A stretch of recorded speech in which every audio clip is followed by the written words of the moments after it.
Come all you poor workers, good news to you I'll tell, how the good old union has come in here to dwell. A battle in the heart of Alabama caught our attention. Coal miners in one community, they've been on strike now for months. Working as long as 12 hours a day, 7 days a week, in some of the most dangerous conditions. I really think that the labor movement is the single greatest force for democracy in the history of the United States. The story of Alabama is a story of not just resilience, but of militancy. I say no contract, you say no code. No contract, no contract. If we ain't all free, ain't none of us free. You're listening to Alabama's only union talk radio show, The Valley Labor Report, with Adam Keller and Jacob Morrison.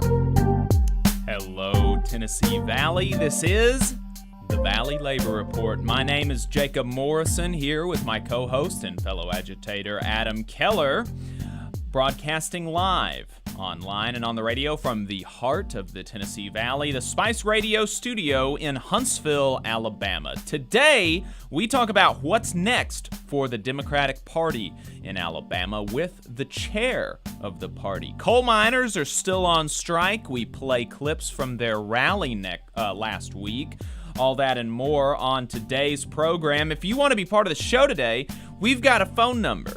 The line is not open today. We've got a full show, not going to be able to take calls, but we can take text messages, and we will be monitoring the live chat on YouTube and Facebook. So check us out on YouTube and Facebook, send something in the chat, or shoot us a text message. That phone number is 844-899-TVLR. That is 844-899-8857. You can also leave us a voicemail throughout the week. If you haven't gotten enough of us by the time that we wrap here on the radio, or if you just want to see what we're up to throughout the week, then you can find us anywhere you find anything online. We are on YouTube, Facebook, TikTok, Twitter, wherever you get your podcasts, all at The Valley Labor Report. Just a reminder, your support helps us stay on the air. Our largest single source of funding comes directly from our listeners. So if you want to become a sustaining member of the program, donate $1, $2, $5, an hour's wage every month. If you want to make a one-time donation, like send us a tip for a particularly good show or segment, or you want to buy some of our merch, we have, I think, one hat left. We have some stickers, and for all of that, you can go to our website. That's tvlr.fm, tvlr.fm/donate, or tvlr.fm/store, or you can become a patron at patreon.com/The Valley Labor Report. If you're a member of a union, then you can get your local to sponsor the show. You can reach out to me for more details on that. And with that, we're just going to jump right in to last week in Southern Labor, which is a segment that we do every week, mostly, where we tell you what happened in the labor movement in the South in the last week. We pull the information from Jonah Furman's newsletter, Who Gets the Bird, which compiles all of this information for the entire United States. So if you want to see what's going on outside the South, then you should subscribe to his newsletter. That is whogetsthebird.substack.com. With that, let's jump into new organizing for the weeks of October 23rd through November 6th. We had 91 workers at Florida City Gas and Power and Light in Miami who are organizing with the International Brotherhood of Electrical Workers, IBEW. 75 contracted custodians at the Atlanta airport are unionizing with Workers United.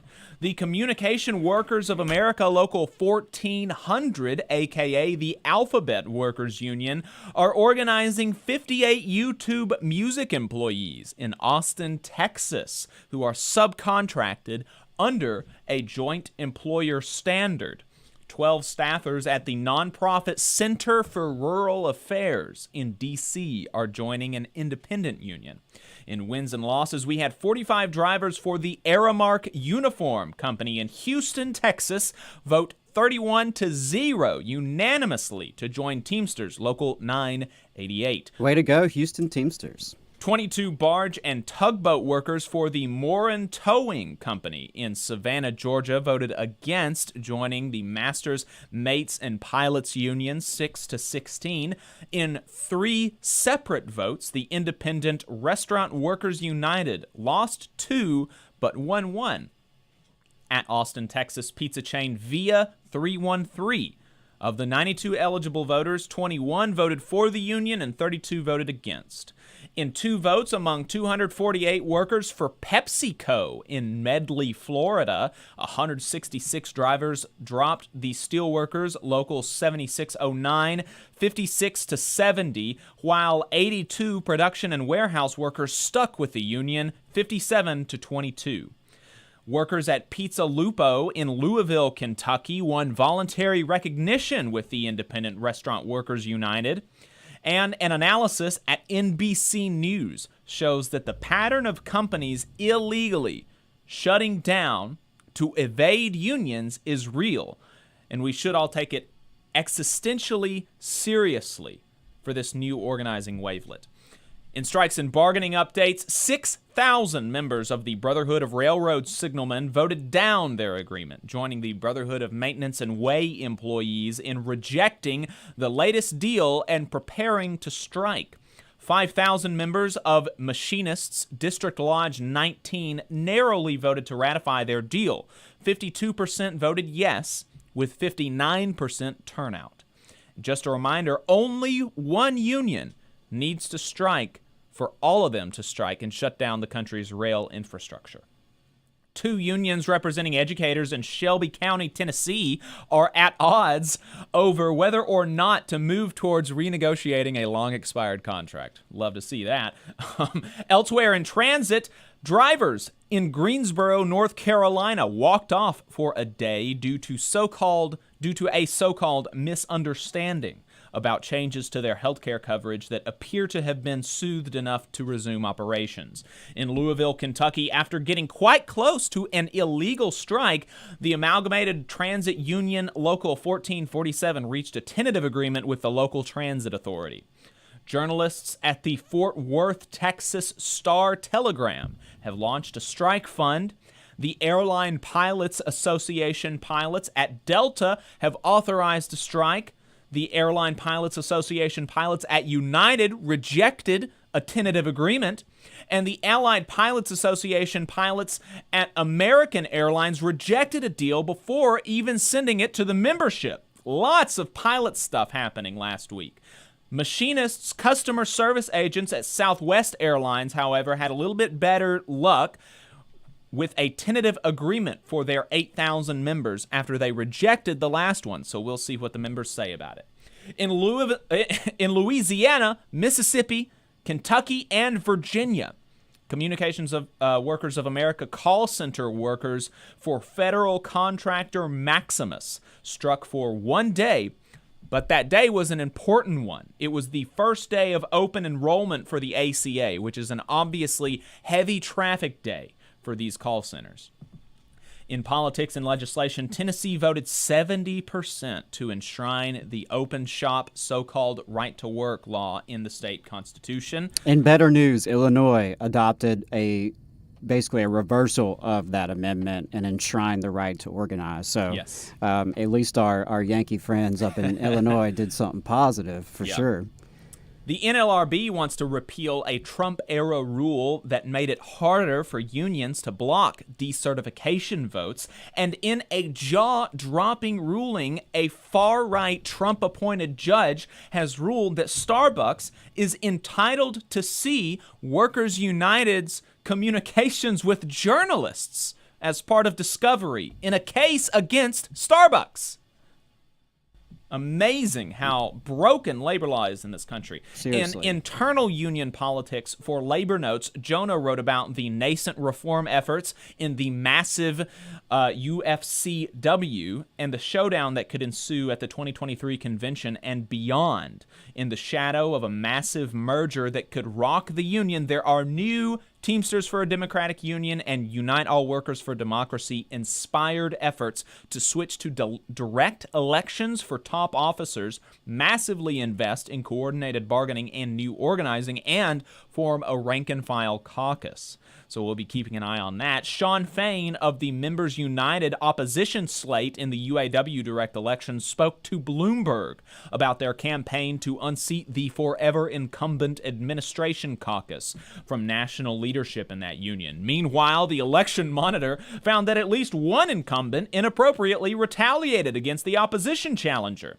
The vote count is at the end of this month, and as of today, only 83,000 votes, less than 9% of those mailed, had been received per the election monitor's website.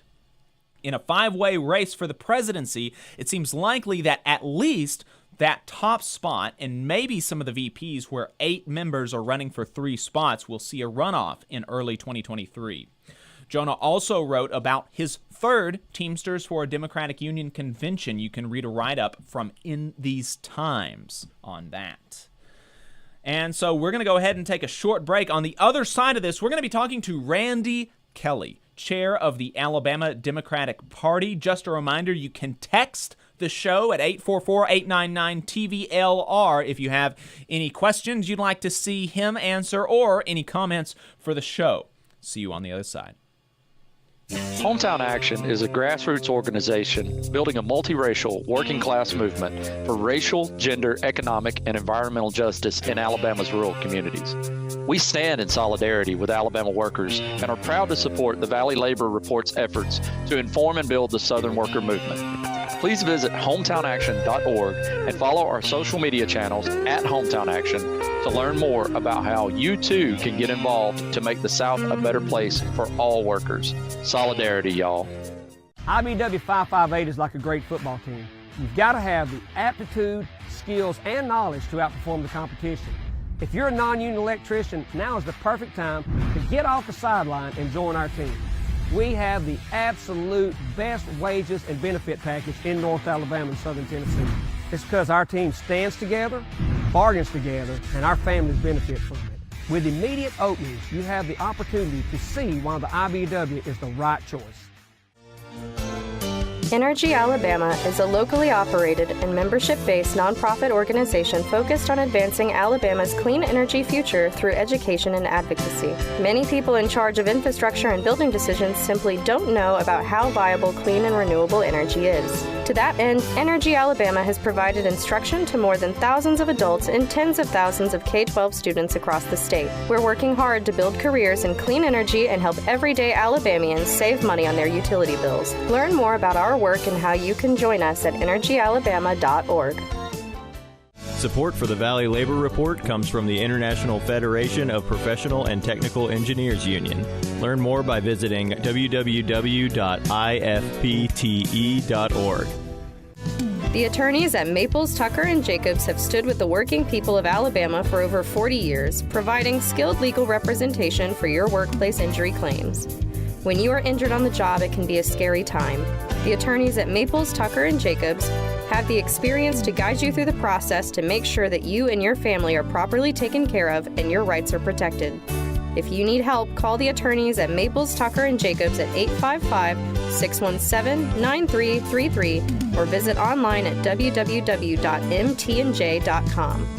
No representation is made that the quality of legal services provided is greater than the quality of legal services provided by other law firms. Support for this program comes from the International Brotherhood of Electrical Workers, Local 136 out of Central Alabama. Learn more at ibew136.org. Attention union members, membership organizations, podcasters, or anyone with a payment processing need. The future is here, and your organization needs to be prepared by working with Unionly. With Unionly, your union or organization can take payments on a mobile device, eliminating processing fees, giving you a better price than other payment processing methods, while at the same time supporting a union-friendly business with a specialized skill set to meet your needs. Your members will thank you when they pay their dues at their convenience without waiting in line to deposit cash or check. Start preparing for the future today by calling 206-595-8631 or visiting unionly.io. Are you looking for a better future, a career that can have you set for life, and to be a part of something that's bigger than yourself? If you are, then consider a skilled trades apprenticeship with the International Union of Painters and Allied Trades. The work of IUPAT is all around us, from the industrial painters who work on the bridges to drywall finishers, floor coverers, the glazers who install the glass in our skylines, and so much more. With an IUPAT apprenticeship, you earn while you learn and receive benefits while learning the trade, including a pension. We provide world-class education free of charge. That's right, no student debt.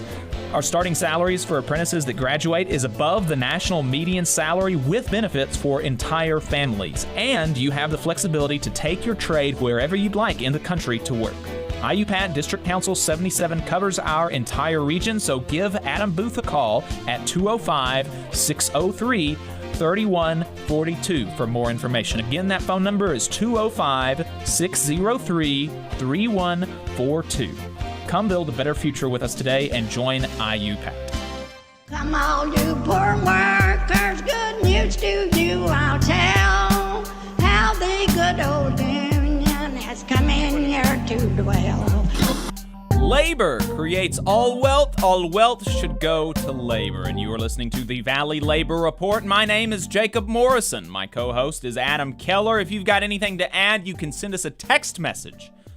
And our phone number is 844-899-TVLR. That is 844-899-8857. We're going to be talking to our guest, Randy Kelley, here in a bit, but I want to lay the groundwork for this conversation really quickly. We're a Union Talk radio show. Both of us are union members. Both of us are workers. We don't make money from this show. We're not professional pundits, right? We go to work. I do like the 9-to-5 thing, and Adam has a little bit... a little bit more hectic of a schedule being a stagehand. But, the reason that we have at least a passing interest in the Democratic Party here in the state is not that we are Democratic partisans.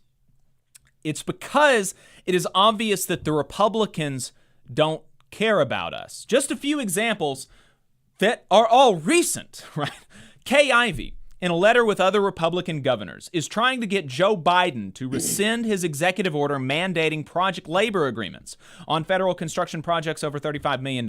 Now, this sounds like, what project labor agreement, $35 million? This is all like hoity-toity. I don't know what that means. That means project labor agreements increase wages, they make benefits better, they make the jobs safer, and they keep more of the jobs local. She is lobbying for Joe Biden to rescind the order to make those things happen in Alabama on federal construction projects. That's all you need to know about that. The Alabama Attorney General still has not so much as commented on child labor in his state. We have children, 12-year-old children, working in manufacturing facilities with $50,000 OSHA fines for amputation hazards, among other things.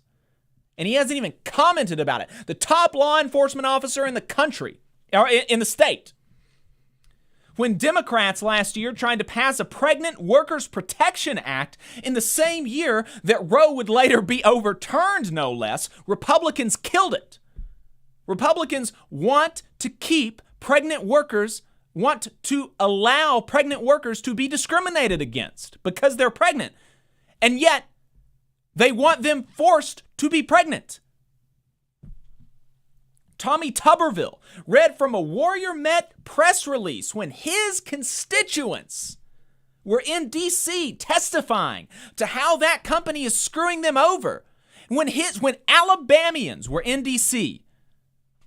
on talking about how Warrior Met and these private equity firms are screwing them over, Tommy Tuberville read from the press release of international private equity firms, not from Alabamians. Not a single Republican, in fact, has supported these striking miners.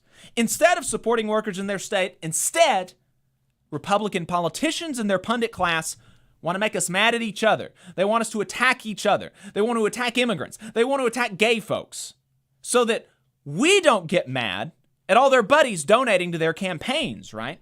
So it's obvious to folks paying attention, it should be, that the Republican Party wants to grind working people into powder because they are fully beholden to the bosses.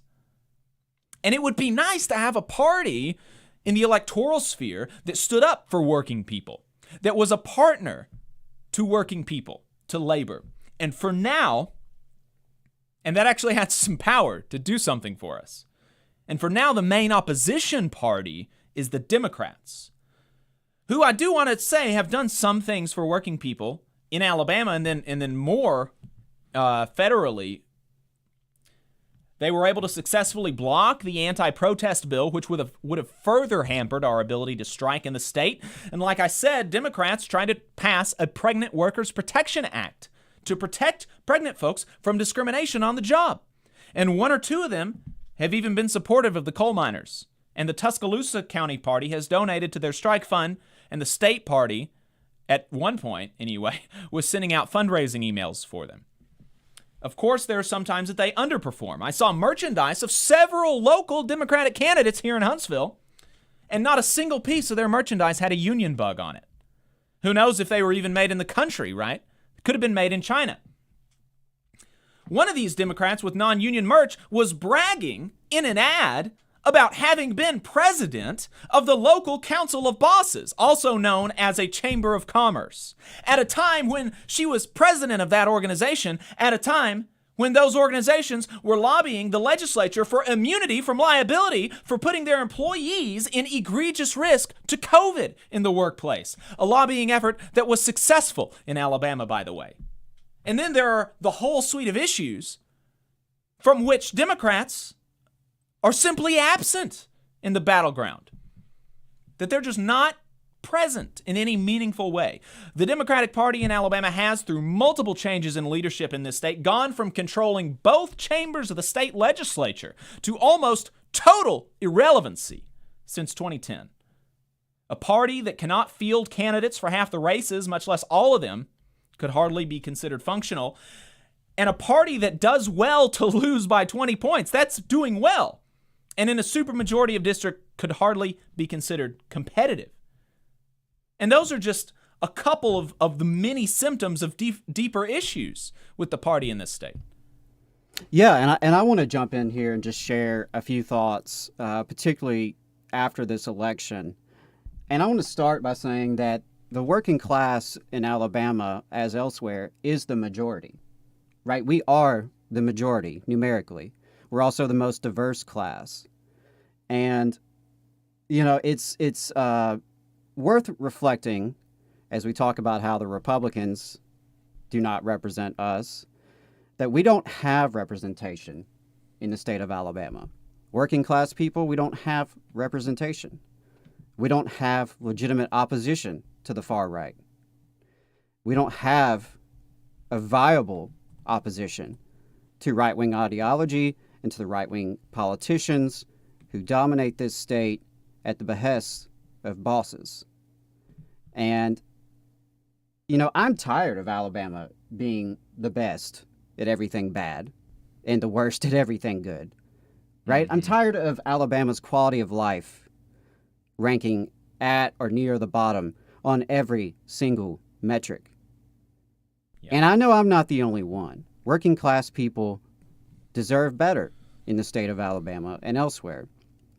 And for me, I think and I want an interracial working class movement that can actually change the balance of power here in Alabama and elsewhere. That's what I want to see. And frankly, I think it's our best and only hope to respond to the multiple layers of crisis that we're experiencing. We have a societal downward spiral of exploitation, of oppression, and environmental destruction. And if we're to pull ourselves out of it, it's going to take everyday people, white and black, gay and straight, native and immigrant, all pulling together along our common interests and our common ground as working people, as people who don't own anything but our labor that we have to sell to somebody else and hope it's enough to survive on. That's the state of the situation here in Alabama. And we don't have an adequate voice. And so, you know, that's been on my mind this week as I've digested this election and these election results, and as we prepared to talk with Chairman Kelley. And, I'm very appreciative of his time to come on the show and talk with us. And I'm looking forward to hear what he has to say, because I think there must be dialogue between those who are in positions of political leadership and those of us who are out living our lives, hoping for progressive change, trying to make a difference in the community. So I think that the big questions, and I think you were hitting on them there, for working people in the state are these. Will the Democratic Party in Alabama be able to pull itself out of the slump it is in and be able to once again contest Republicans in a serious way? How does it do that? If they do, will they represent the interests of working people as a contestant in the political arena? Is it worth you, listener, as a working person, devoting any of the time that you've been able to get free from your boss, any of your hard-earned money, to the party, to these candidates? Are the people at the helm capable of turning this apparatus into a real force, and will they have your interests in mind? I think this is only a touchstone in a long debate that working people have been having since Republicans and Democrats have emerged as the two main parties in our system, and it's a debate that's going to be had long after this conversation, right? We're not going to solve it. We're not going to solve today. it here, but to help us work through some of these questions today, we do have the man at the helm of the Alabama Democratic Party today, the man who has been at the helm since August, Reverend Randy Kelley of Huntsville. Mr. Kelley, I appreciate you taking the time to talk to us this morning. Thank you very much.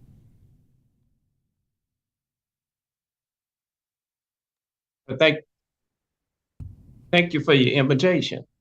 Yes, sir. Yes, sir. So, yeah, I like I said, really do appreciate your time. I'm sure you're busy. We definitely, we're interested. Just stop on the word business. There, I got a wedding today, a funeral today. Supposed to be at a ministers' conference today from the association's chair. So every day is a busy day. Absolutely. But I love it. Absolutely. And we appreciate you taking the time. And so let's talk about you being the person at the helm. How did you get here, and why did the folks on the State Democratic Executive Committee trust you to lead the party during this moment? Well, I have come up through the ranks to be chair in the Democratic Party. I started off as a member of the Alabama Democratic Conference, became Alabama Democratic Conference county chair, regional chair, state vice chair, became a DNC member, the vice chair of the party for 2 terms, was elected as the vice chair of the Democratic National Committee Black Caucus, as well as to the Associated State Democrats. So I've come all the way up through the rank in the Democratic Party. So what is your vision for the party? What, did that play into the people that did vote for you on the committee? Was there a specific kind of organizing plan that you presented people with, or was it just by virtue of having been around for a while, right? Well, I have been working diligently for a while, particularly in the area of social justice. I have a background as an FCLC president, Southern Christian Leadership Conference president, as well as an NAACP president. In the United Methodist Church, I've served as the convener of religion and race for the entire North Alabama Conference. And we've been very visible, very vocal. Here in this area, I am the political actions chair of the NAACP in Madison County, which is the largest one in the state. I'm the social actions chair of the Greater Huntsville Interdenomination Ministerial Fellowship. That's the largest ministerial fellowship in this area. And I'm on the board of Interfaith Mission Services and a number of other things. I have been extremely active.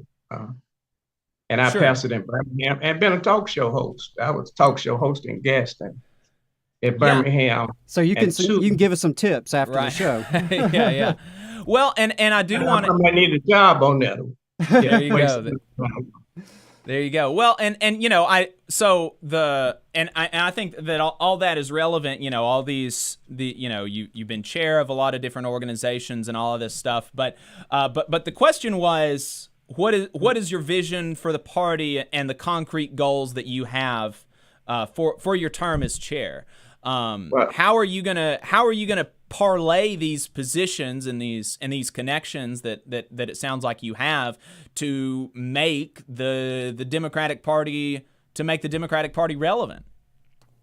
Okay, I think we've got to first of all start off with the problem. As you should know, if you don't know, that Alabama is one of the most racially polarized states of the nation. President Obama ran, he lost by a record margin, but Donald Trump won by a record margin here. And the South has been going Republican since Lyndon B. Johnson signed the Voting Rights Act. He said, I'm going to sign this act. I feel that I would turn it over to the South, but this is the right thing to do. Then you had a number of whites left based on the Civil Rights Act that was achieved in Birmingham under the leadership of Dr. Martin Luther King Jr. and Reverend Fred Shuttlesworth and many others. And then you had another flight when Brown versus the Board of Education in 1954 was passed in that Supreme Court decision, but school integration came about in the late 1960s, around 1968, based on school integration. That galvanized whites to go from some whites that didn't want to go to school with blacks, the so-called moral majority, which I call them immoral majority. They were galvanized, and you had other whites that was galvanized. And these galvanizing issues came about because of perceived black progress.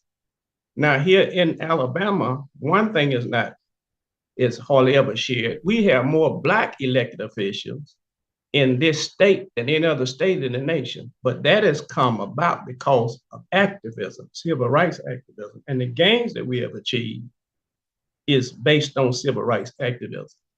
And so you said it, your co-host said it succinctly, we got to pull together because we got more in common than we have in differences. And the Republican Party don't give a hill of beans about blacks, nor poor people, nor any diversity as far as that is concerned. And we all didn't come here on the Nina Pinton and Santa Maria, but we're all in the same boat now. As he shared, and I was intending to share before he shared, he just stole it out of my brain.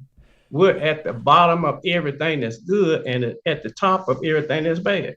The Republican Party is pro-rich. And of course, they're against women's rights. They're against raising the minimum wage.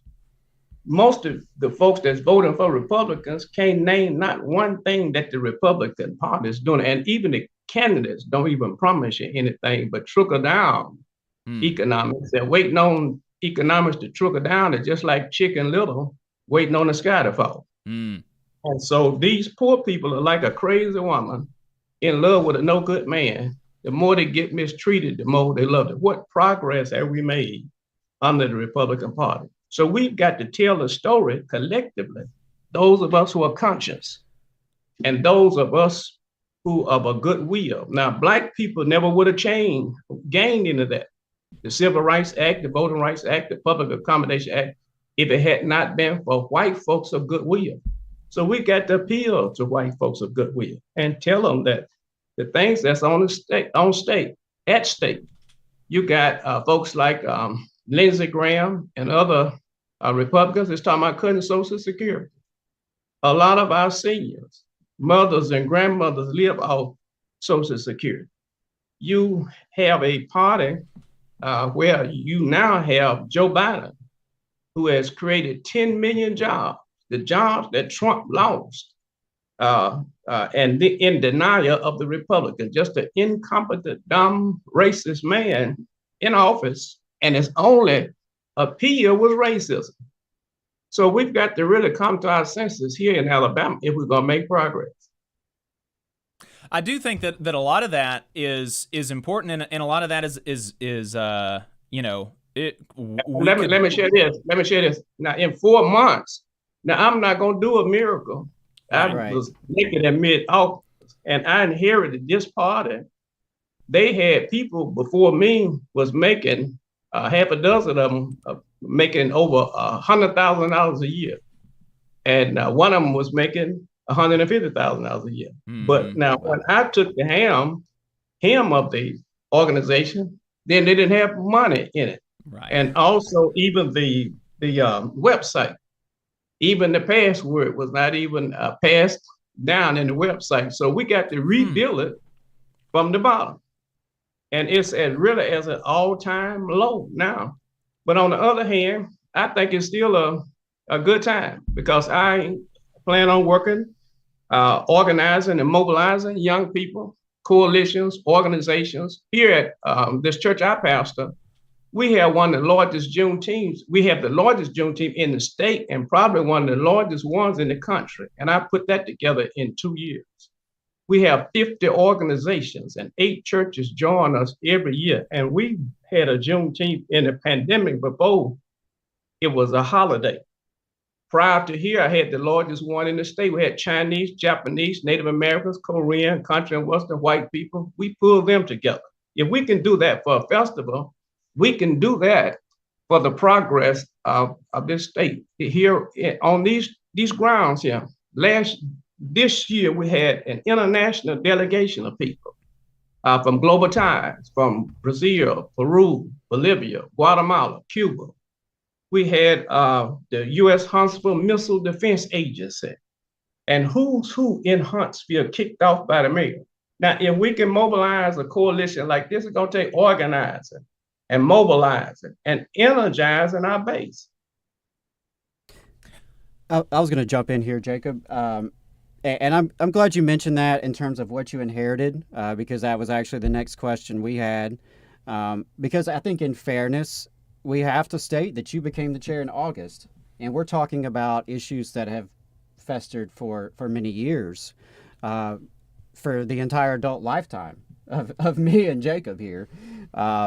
And so regardless of what people think about your short term in office so far or your election, it can't all be put on you or any one administration, because we have to acknowledge that the Democratic Party in Alabama has not been viable in multiple election cycles under multiple administrations. So I do appreciate that you kind of shared a little bit. You've been candid about the state of the party that you inherited. And so, I want to switch gears kind of on that note, though.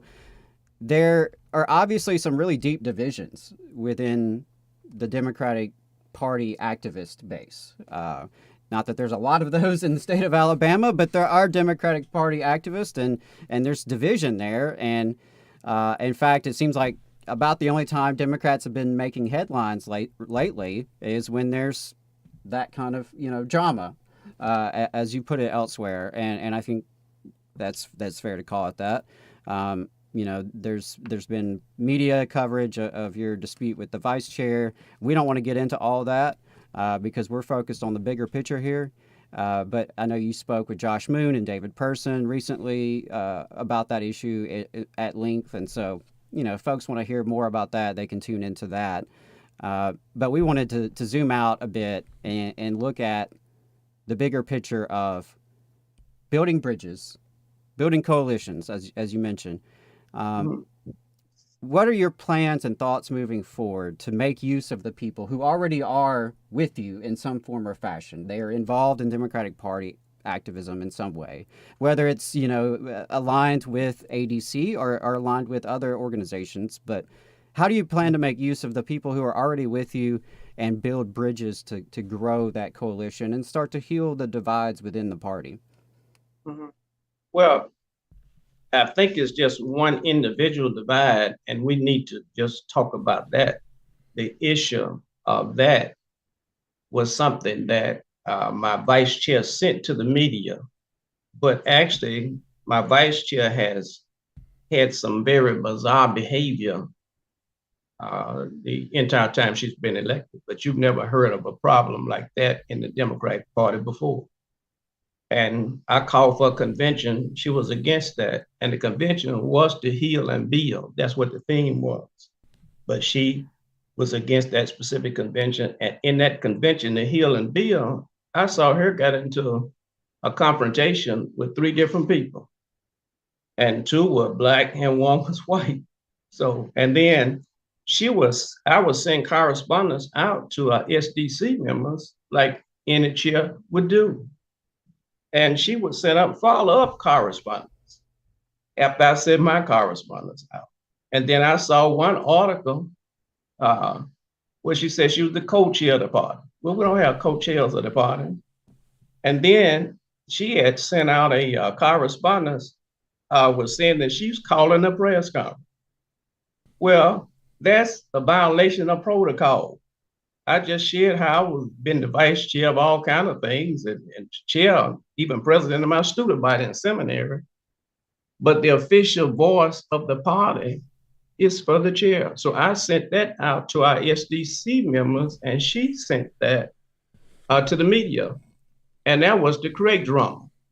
And this white racist Republican newspaper is not going to give the Democratic Party any positive media. That's why it's important, always been important for having Black radio, Black newspaper, because they told our story. If you're familiar with the history of it, they tried to outlaw Black papers because they painted organizations with Blacks in a positive light.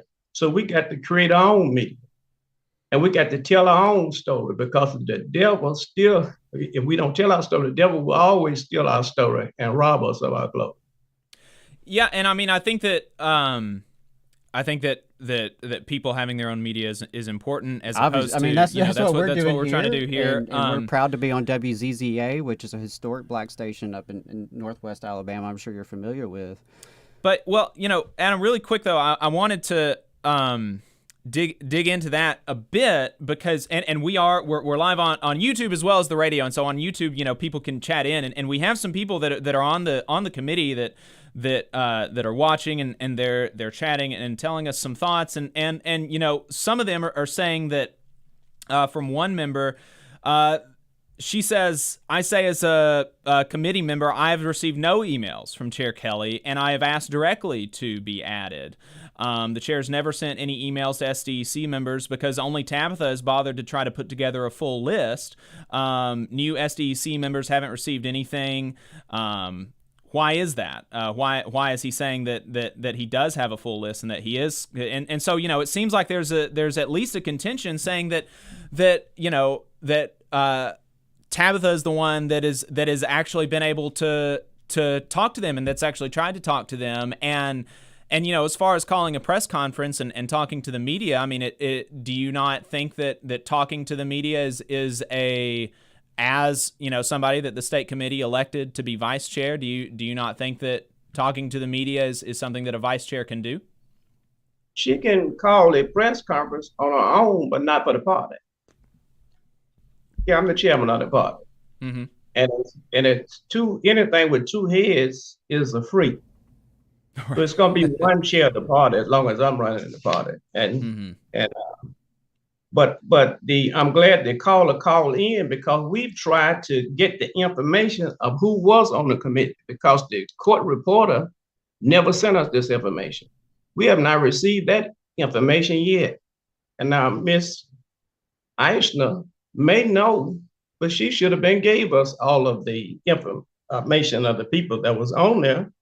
And that's why some people didn't get in the correspondence, because we didn't even know they were on the committee. And that was one reason we had even a get acquainted event and pull a convention together so we could find out who was on there. But the court reporter has not given us that information as up to this date.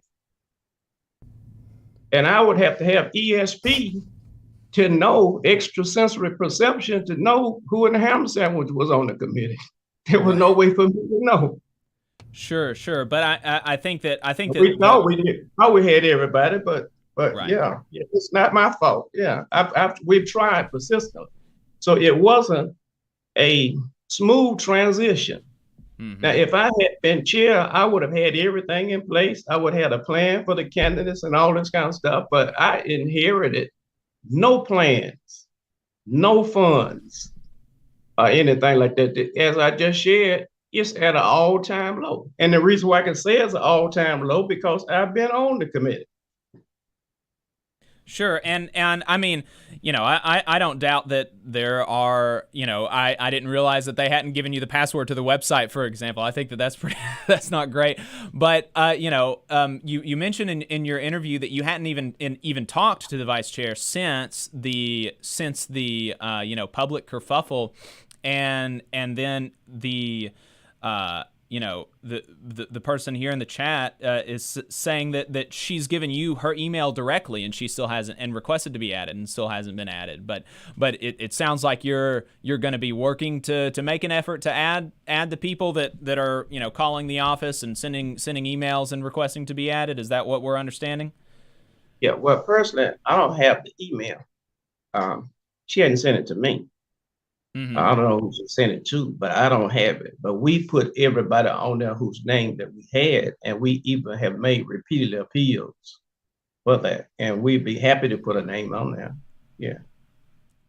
Well, I think what we see here is obviously there's some communication issues inside the party, and I think that it would be a mistake to say that the division is solely down to one individual, because even if that one individual is certainly part of this, there are people who are aligned with Ms. Eisner. There are people who are kind of taking sides, so to speak, and so and that's kind of what we were hoping to look at is to see, like how are right and how are right how are we gonna how are you gonna, because we're not democratic, but how are y'all gonna be able to? We have communicated. Have communicated. That's not true that we have not communicated. We've communicated.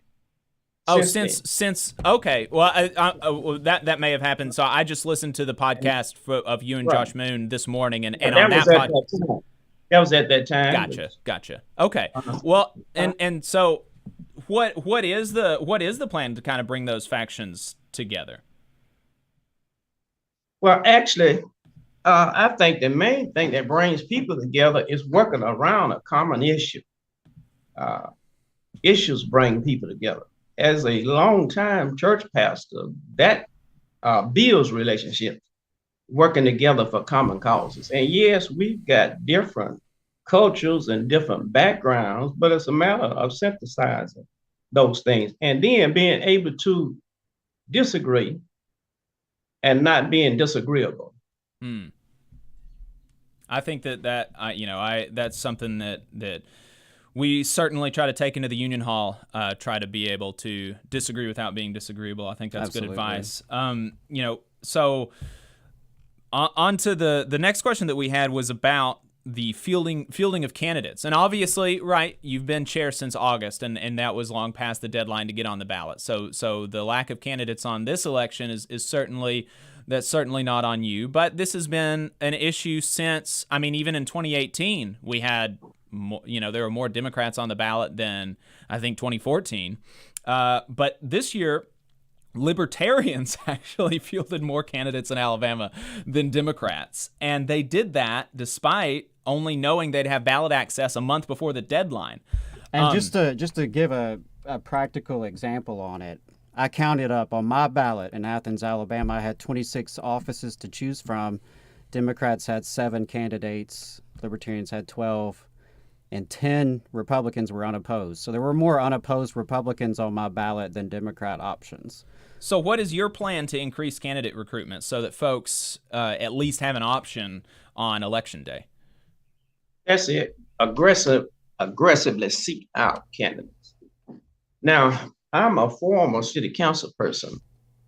First time I ran, I would have been shocked if I had won, because I was just a radical out there addressing issues, trying to improve my community.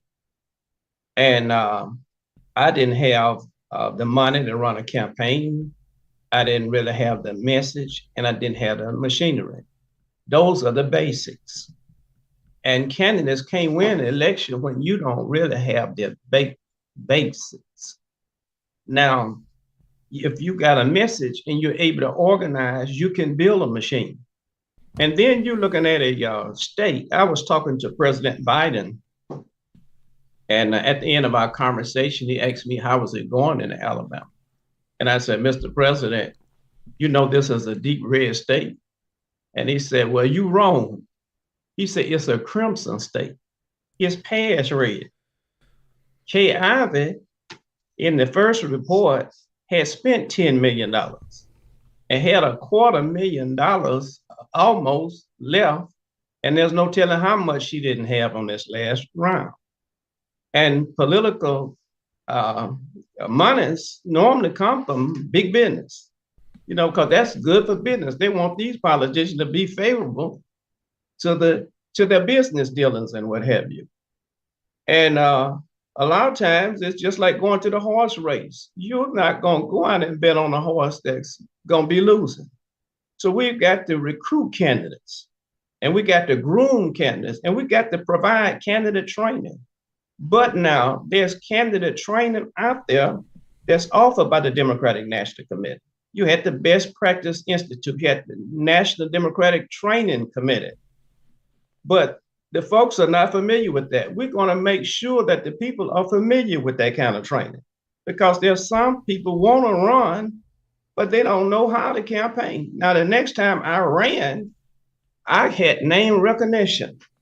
People knew me. I even got a daily talk show at 12 noon on WMGJ radio called Tell It Like It Is, where I kept the city stirred up every day. And then I was pastoring a church, and basically the church that I pastored was my campaign committee. We had children and senior citizens and what have you, and we built an organization without no endorsements from the newspaper or so-called big folks. We ran a grassroots campaign, but that's very rare in itself. So you need to, first of all, spend some time in planning a campaign. I think some folks spent less time in planning the campaign than they would a trip to go to New York City or somewhere. I think you're just not going to pop up and beat people there in a deep red state. Well, we don't own, it's not in any statewide position at all. And then you're going to pop up and then unseat these incumbents. It's hard to beat an incumbent. Mm-hmm. So anyway, we got to work at it. We got to build our base, organize, strategize, mobilize, and train. And also we got to reach a lot of these young people. I think one of our failures is that our young people, even in the African American community, they're unaware of the struggle. And many of them don't know the importance of politics. They don't know that being engaged in civic affairs increases the quality of life indicators, that things are better in communities where people are active in civic participation. So we've got to work and educate them on the importance of voting and how using our vote as a weapon is a way of making a more just and a more loving world. I think those are two good answers, I think, and I'm going to ask a follow-up to both of them. And the first is the bit to candidate recruitment, and you said aggressively seeking out candidates and training them and planning and thinking of getting people, that are rooted in their community. And I think that is, I would agree with that. And so the follow-up to that is because the candidate recruitment has been an issue, since 2010. And that's been under both kind of administrations of the Democratic Party in Alabama, under the Worley administration and then under the England administration. And so and both administrations, I think, objectively failed. to recruit candidates. I think, that's just a fact of the matter, and it's not an indictment of their character, or maybe it's or anything like that. It's just an objective fact that they failed to recruit candidates. And so, what are you taking from their failures, from the failures of the party in those two instances, and how are you going to rectify those mistakes? And then the second one that you said was the importance of bringing people into the party, bringing youth folks into the party, getting people civically engaged. I think that's very important. And the follow-up to that is, I think that at one point, I believe there was talk of amending the bylaws to remove the additional caucuses within the Alabama Democratic Party, like the Youth Caucus, the Hispanic Caucus, the LGBTQ Caucus, etc. Is that still the case? And if it is still the case, is that a message that people in these groups are going to see and think that this is a party that wants them to be involved? And so just to recap, the questions are, the follow-up is what are your lessons learned from the failures of candidate recruitment from the past two administrations, and then the question about amending the bylaws to remove the additional caucuses. Well, I'm going to go down to the University of Alabama and take some classes under Nick Saban. He does a good job. He does a good job, yeah. Recruiting football players. Mm-hmm. Yeah. So yeah, it's complex, and we're going to lay out a comprehensive formula, study the polls and what went wrong, and also continue to build and mobilize. And one of the challenges, we've been trying to raise money. Of course, you can't operate a party without money. And we really don't have but just a skeleton crew as far as the staff is concerned. So we're in the process of restaffing, but there's a lot of work that needs to be done. And some things I'm not going to share publicly because I'm a veteran, a former soldier who trained combat soldiers, and you never tell your enemy what you're going to do. And as far as the bylaws is concerned, it's that was not my call. There was some people within the body of the party is concerned. But whatever takes place, I'm sure that it's going to be fair to all. So you don't have a position about whether or not you should remove those additional minority caucuses? Those caucuses have never been removed, and they won't be removed. But the battle of it has been somewhat a power struggle, and I don't know how it's going to play out. And I'm the chair. I'm neutral. I don't take one side or the other. In fact, their vote will make the determination. How they voted down or voted up. And it's not anything that I have introduced. And the bylaws that they have was presented before I came there. This is bylaws from the last administration. But you don't have an opinion about what would be fair regarding the caucuses. Well, it would be based on numbers. It would be based on the voting percentages in the electorate. But the bylaws were skewed, just for the public information, to reduce the vote of blacks in the party. That's why it was a power struggle. Blacks in Alabama negotiated our voting representation based on our voting participation due to the history of racism in Alabama with the Federal Justice Department. And if you check that, you will find that is true. But they had reduced the number of blacks on that committee to keep blacks from coming into a power on that specific committee. And of course, a professional said that we're 71% of the party, voters of the party. So it's a matter of numbers. It's a power struggle. And you can't hardly find a black person that's not voting Democrat. You wouldn't have a Democratic Party if it wasn't for black folks. Right. Certainly. One common criticism of the party from some of its own voters has been a lack of presence since August, since you took over. Absence from the conversation in the media, on social media, or in people's email inboxes. I think that I think that there are a lot of criticisms that I would have of the last administration. I think having 15 people full-time on payroll for years, I don't think that we saw, I frankly, I don't think that we saw the benefits of that. The people of Alabama, working people of Alabama, I don't think that we saw the benefits of having 15 full-time staffers for the Democratic Party. But one thing that they did was they had an active social media presence. They sent emails fairly regularly, and since taking office, that has come to a screeching halt. I don't believe that the party has posted anything on social media since then. I don't think there's been any press releases or anything like that, any press conferences. Why is that? Do you think that that's good? Do you think, are you like, is that a purposeful step to take a step back from the public eye while you regroup?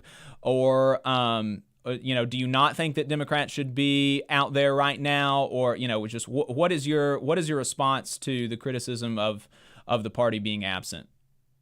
I think the social media issue is relevant, and I'm all for that. But they had staff people for that. And I just got through telling you we have a skeleton crew right now as far as staff is concerned. And we don't even have an executive director.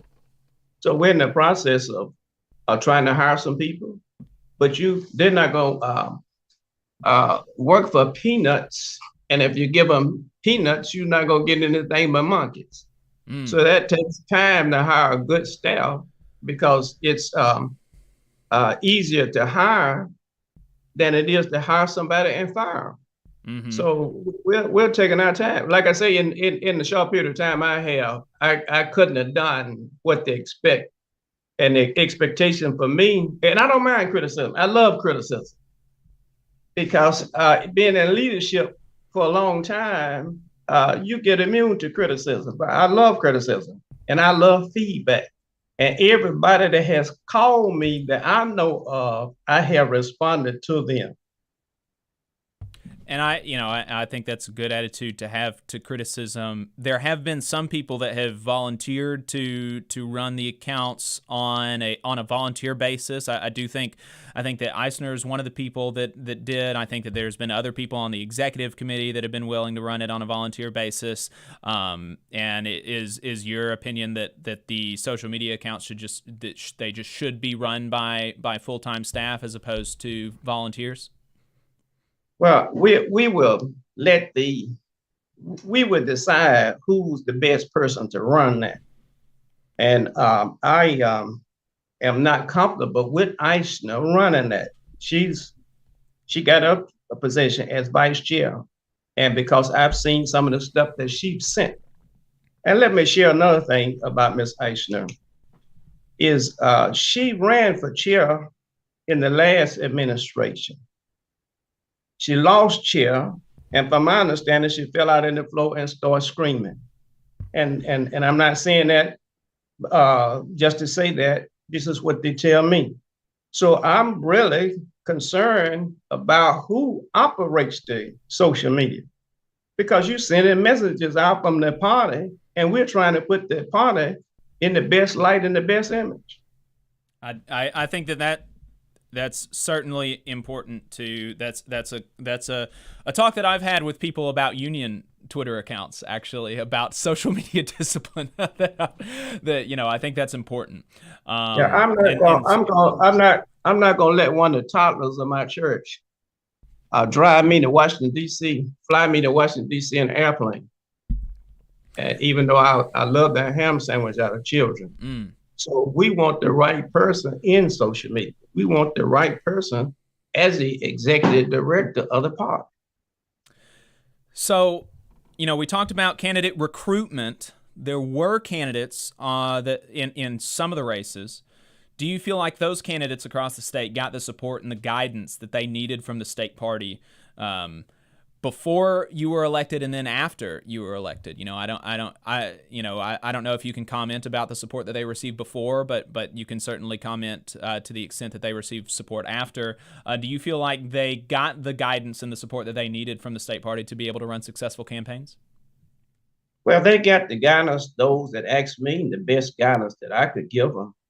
And also, I personally hosted forums so that the public could be informed about what they stood for, make sure they was visible. And a lot of them came to my church, even libertarians came here. And we provided platforms for them.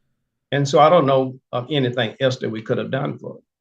Now, as far as finances is concerned, in the Democratic Party, you have two funds. You have a federal fund and a non-federal fund. The federal fund basically is used for salaries, but non-federal is flexible. And what we did with the non-federal, some of that is we helped with ballots, guide ballots. And the reason for that, the Alabama Democratic Conference is in all 67 of Alabama counties. And folks, a lot of them will not vote because they've been conditioned and they've trusted in the leaders in those specific areas to vote by that ballot. And we encouraged all of them to vote straight Democrat.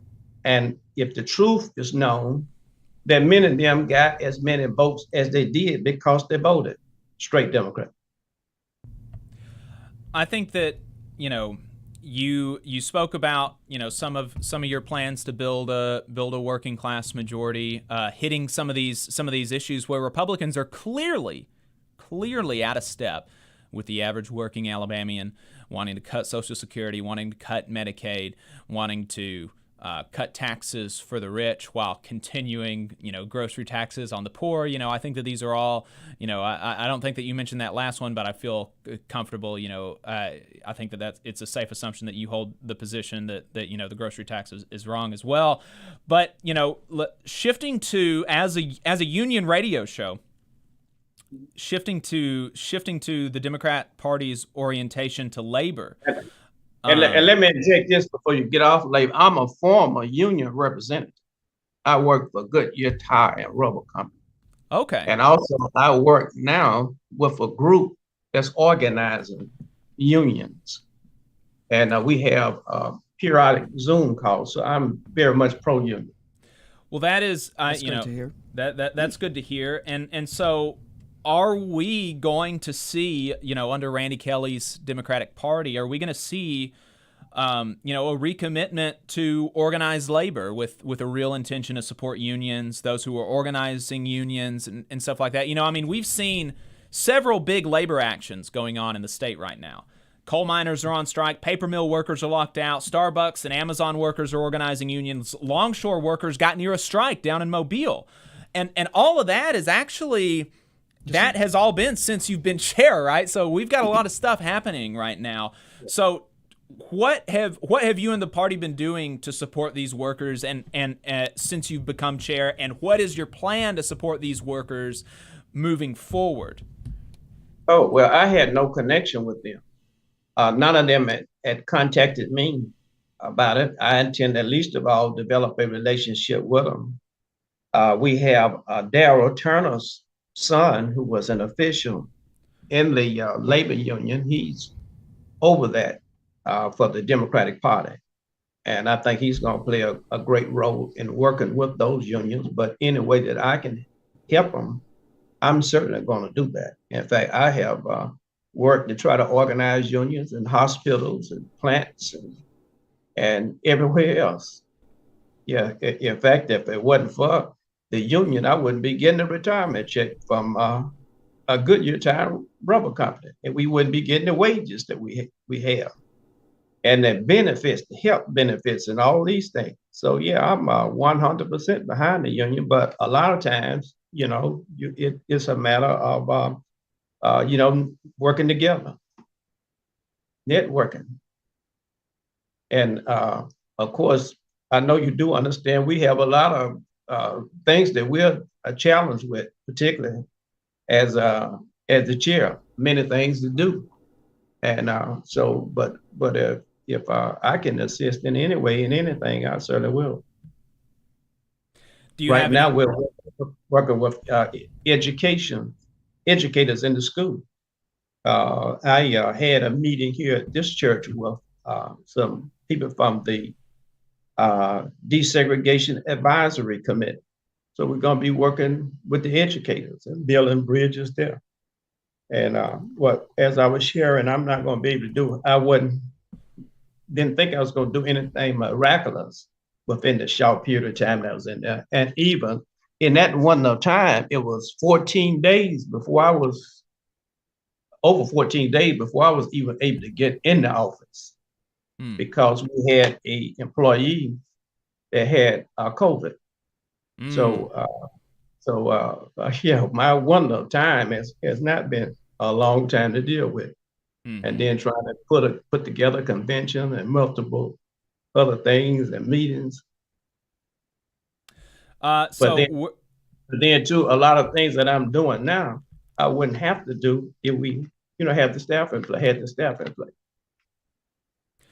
So we're going to be wrapping up here, and so I just want to alert folks. I've tried to, folks that are listening in the YouTube chat, I've tried to incorporate most of your questions into our conversation. But if there's anything that you feel that really hasn't been asked, then now's the time to put a question in the chat for Reverend Kelley.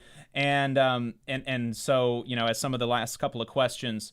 60 some odd % of Alabamians didn't vote last week. What is your message to those folks? Well, that's a hard problem. I don't know why they're not voting. I guess they're not really seeing a return for the vote. I think we got to work both sides of the street. Not only are we going to have to work to build our party, but even those whom we have elected, we need to keep them accountable for our community. And a lot of times people elect people and they don't see them again to 4 more years when they come and give them a chicken dinner, something to vote for them and what have you. But in the meantime, we got to have some community forums and bring these people in and make them accountable. When I was elected official, I had district meetings where I would come in the district and keep people informed. And here I've seen that noticeably absent, particularly in North Alabama. And that's something that we got to get back to. We got to have some accountability. And if folks do want to get involved, what can they do? How should they do it? What kind of volunteer needs does the party have? Does the party facilitate trainings online, in person, stuff like that? If there are people that are out there and that are listening that do want to lend time and money to the party, where do they need to go? Well, they could call me or contact the secretary of the party, and I could give my number. You have my number, or either call the office, and my secretary will give that information to us. Okay, we got a couple more questions in the chat. And how does Chair Kelley intend to support the youth? As he said, it's important for recruitment. Will he accept our email list of youth members and communicate with us? This is presumably from somebody involved in the youth caucus. I would love to. I'm very passionate about working with young people and any way I can help them. And then also, I'm concerned about not followers, but leaders, making leaders, empowering them. And you said something that I share quite a bit, but in a different way. I believe in having a dialogue rather than a monologue. I want to hear what they have to say. And my job is to empower them and make them successful and make them visible. That's what I see my role is empowering others. I think good leaders make other leaders, and I try my best to do that. If they don't have access to the party website /socials, are they setting up parallel structures like a new website, new social media, or is there still effort to get those passwords or something? It's good efforts to get the password. We got some folks working on it, but I have called the associate regional chair. I thought he was going to come up with it, but he was unable to do it. But we still got some people working on it. But that's a DNC website. That's not just an ordinary, everyday Rudy Poop website. Gotcha. If it was, we would have been changed it. Gotcha. All right. Well, Adam, do you have any other questions for the chairman? I just wanted to ask if you had any parting words as we close this conversation.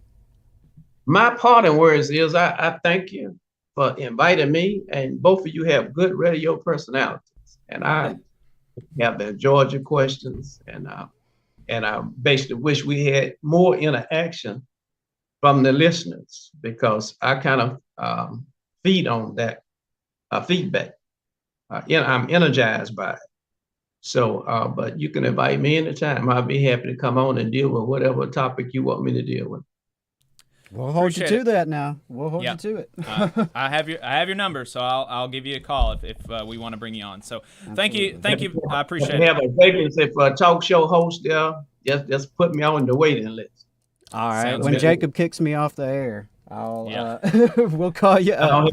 I don't have any education, no experience, a good reputation, but I want to be treated fairly like everybody else. All right. Gotcha. Well, thanks for your time. Thanks for your time. I appreciate it. So we are going to head to a break, and then we're going to come back and wrap up the show. Don't change the channel. You're listening to the Valley Labor Report. Energy Alabama supports consumers and is a leader in advocating for them. We have been able to successfully fight off utility rate increases in the state, reduce fees for electric vehicles, increase electric vehicle infrastructure spending, and secured a $100 million refund by Alabama Power after the utility overcharged customers for fuel. To learn more about our work advocating for customers and join the fight, go to energyalabama.org. There's a lot of talk about a shortage of workers, but that's not the case with IBW 558. We have provided our customers over 3,000 workers and performed over 3 million man-hours in a pandemic year. With 8,000 OJT hours, 900 classroom hours, OSHA 30, and a state license, our members receive the equivalent of a master's degree. That's what makes IBW 558 the right choice for your electrical needs. Look us up at Facebook or at IBW558.org. North Alabama DSA is looking for folks to work for a better North Alabama. They prioritize mutual aid, municipal activism, and union solidarity. Contact them on social media or dsanorthalabama@gmail for more information. Support for this program is provided by the International Association for Machinists and Aerospace Workers, Local Lodge 44 in Decatur, Alabama. Learn more at iamaw44.org. Hometown Action is a grassroots organization building a multiracial working class movement for racial, gender, economic, and environmental justice in Alabama's rural communities. We stand in solidarity with Alabama workers and are proud to support the Valley Labor Report's efforts to inform and build the Southern worker movement. Please visit hometownaction.org and follow our social media channels at Hometown Action to learn more about how you too can get involved to make the South a better place for all workers. Solidarity, y'all. Support for this program also comes from the Iron Workers, Local 477. So if you are looking for contractors with lower than average EMR and TRIR, they tell me that if you need to know what those mean, then you will. Or if you need to supplement a workforce at any level for any amount of time, short or long term, if you need iron workers that come trained and certified at no extra cost, or if you need workers from superintendent down to general laborer, and you're looking to start work on a project, or you're unhappy with your current contractor situation, you need to call my friend Jeb Miles with the Iron Workers Local 477. They only work with the best in the business, vetted contractors, and can do all kinds of jobs from roofing to steel and bridge erection, from welding to heavy rigging, from structural repairs to machinery alignment, and much more.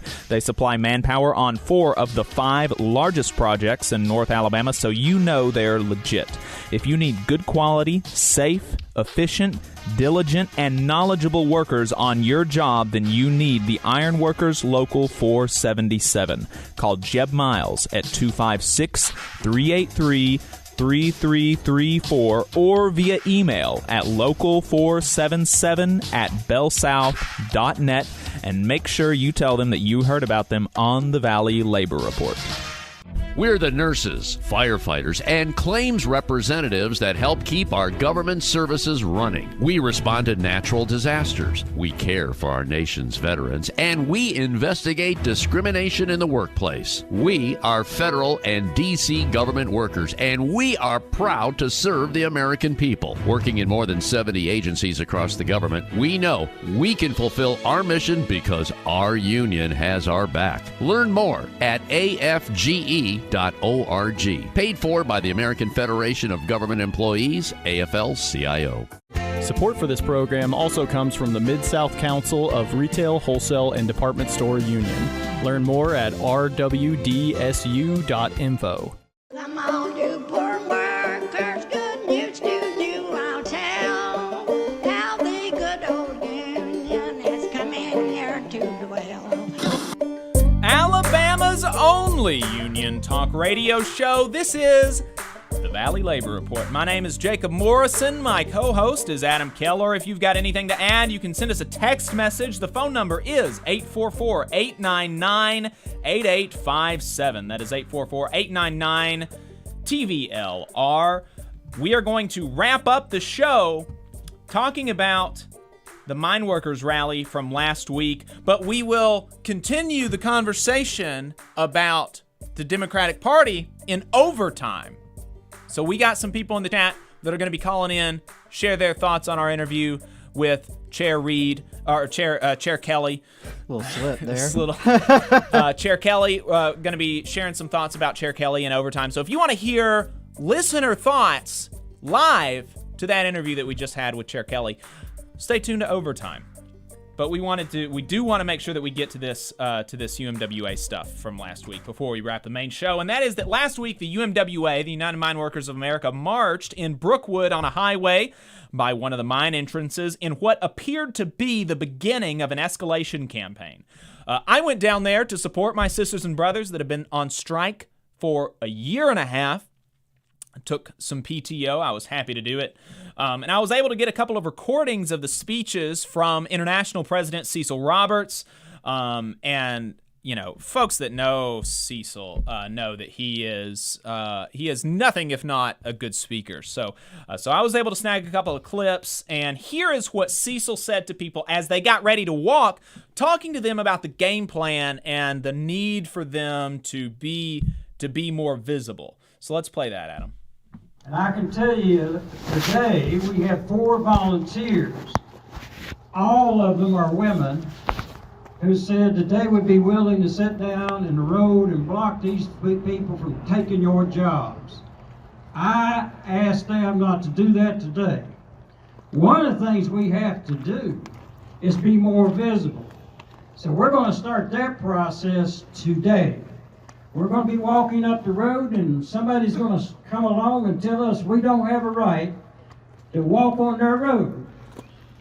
None of you need to be the ones talking to the police if that happens. I'll talk to the police. That's my job. Now, if somebody goes to jail today, it'll be me, all right? Now, no one else needs to worry about that. Y'all just come down to the jailhouse and hope I get out if that happens. I don't intend to do that, but this road does not belong to Warrior Met. These highways don't belong to Warrior Met. These police officers are not supposed to belong to Warrior Met. You pay these people salaries and you've been doing it for years. And I will remind you of this. The amount of money that they lose will dictate what kind of contract you get. You know, that's an incredibly important point, and he did go on to talk about the importance of free speech, and you know, the idea that Warrior Met is able to tell citizens of Alabama that we can't have marches on our own roads is just really disgusting. After that, he talked about why Warrior Met has been able to hold on this long. Spoiler alert, it's not because the executives have done such a great job executiving. Let's play that, Adam. I showed you a presentation 2 weeks ago. In the first and second quarter, they could have mined another 1 million tons of coal But they chose not to mine that 1 million tons of coal because the price of the coal they're getting in the world market compensates for the fact that they didn't get that extra 1 million tons. I can tell you that I've looked at their third quarter and they're still doing really well. These scabs that they have hired, some of them 18, 19 years of age, now they've been in the mine 6 months, some of them been in the mines a year. They learned how to mine coal. Now the question is before us all. It's before me, it's before you. Are we just going to watch this happen here in Alabama? Hell no. I don't want to watch this happen in Alabama. I want to stand up and fight back here, and that's what the UMWA's done since 1890. We're going to peacefully today, get on these roads and walk, and we're going to walk up there to where them scabs are coming and going, and we're going to exercise our right to free speech while we're doing it. After we got back, he closed out by stressing the need to do more, and it sounds like the union's intention to make last week the beginning of an escalation campaign. So let's play that. As we marched up that road, that's the best I have felt for months down here, because we were doing something. And some people said it wasn't enough. No kidding. What is enough is to stop those scabs, the production of coal at Warrior Met to zero, and this strike will be over in 2 weeks. Now that is the truth.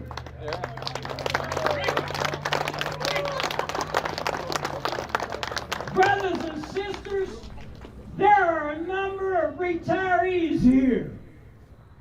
And I want every retiree who doesn't have to be here, by the way.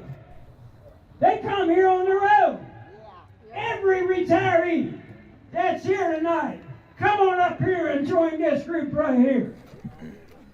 If you're a retiree and you're out there, come up here. Now I want you to understand something. I have had, I would imagine, 50 to 100 of these retirees tell me the same thing. 40 years ago, this wouldn't happen. We wouldn't let this happen. Nobody would be up there working. It would stop dead in its tracks. So tonight, let's make this the start of something. We need to be a tad more militant. We need to be a tad more upset. These scabs are not your buddies. These scabs are not your friends. These police officers are up there escorting these scabs in. They are not your buddy and they're not your friend. Let me say this to you. I am not advocating violence here. I have a 50-year record of nonviolent civil disobedience. When we left here, I told this crowd that somebody's going to be arrested. Nobody but me gets arrested. Because this is my idea to walk up this road and say, I'm on your side. And God has gotten us this far. And let's get paid, let's drive safely, but we've got to be more active, and we got to be more militant, and we've got to participate in nonviolent civil disobedience and shut this place down. Thank you. God bless all.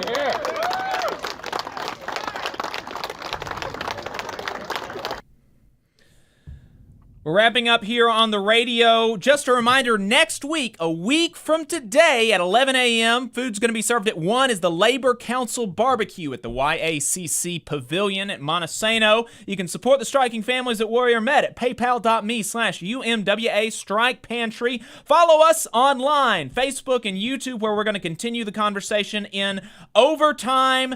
Going to be talking some more about what's going on with the Democratic Party in Alabama, and then we're going to be going to Connor Lewis for a report about Labor's electoral strength in Pennsylvania. Going to be a good time. Follow us over there. See you next week. All right. We're off the radio. We're off the radio now. Appreciate everybody that is sticking with us. Like I said, we do have a good overtime scheduled for everybody today. We're going to be talking to, like I said, Connor Lewis, president of the Seven Mountains Central Labor Council, about Pennsylvania and labor's electoral strength there. Going to be talking about Elon Musk, talking about Marty Walsh, and it sounds like we're going to have at least one, maybe two, maybe more people from the State Democratic Executive Committee calling in, telling us what they thought about our interview with Joe Reed. So we're opening the phone lines right now, 844-899-TVLR. That is 844-899-8857. Let's get those open. Adam, we're going to take a short break, and we will be right back.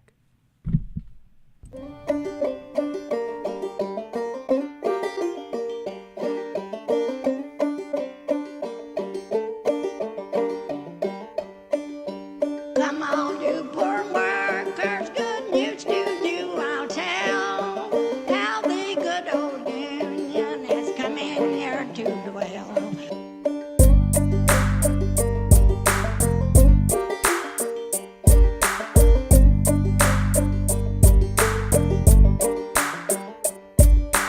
Go to Harlan County, there is no neutral air. You'll either be a union man or a thug party explorer. Which side are you on? Which side are you on? Which side are you on? Which side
Welcome back. You are still listening to the Valley Labor Report, Alabama's only union talk radio show. We are now in overtime. We're going to be getting to your calls, talking to Connor Lewis about Pennsylvania, all sorts of stuff.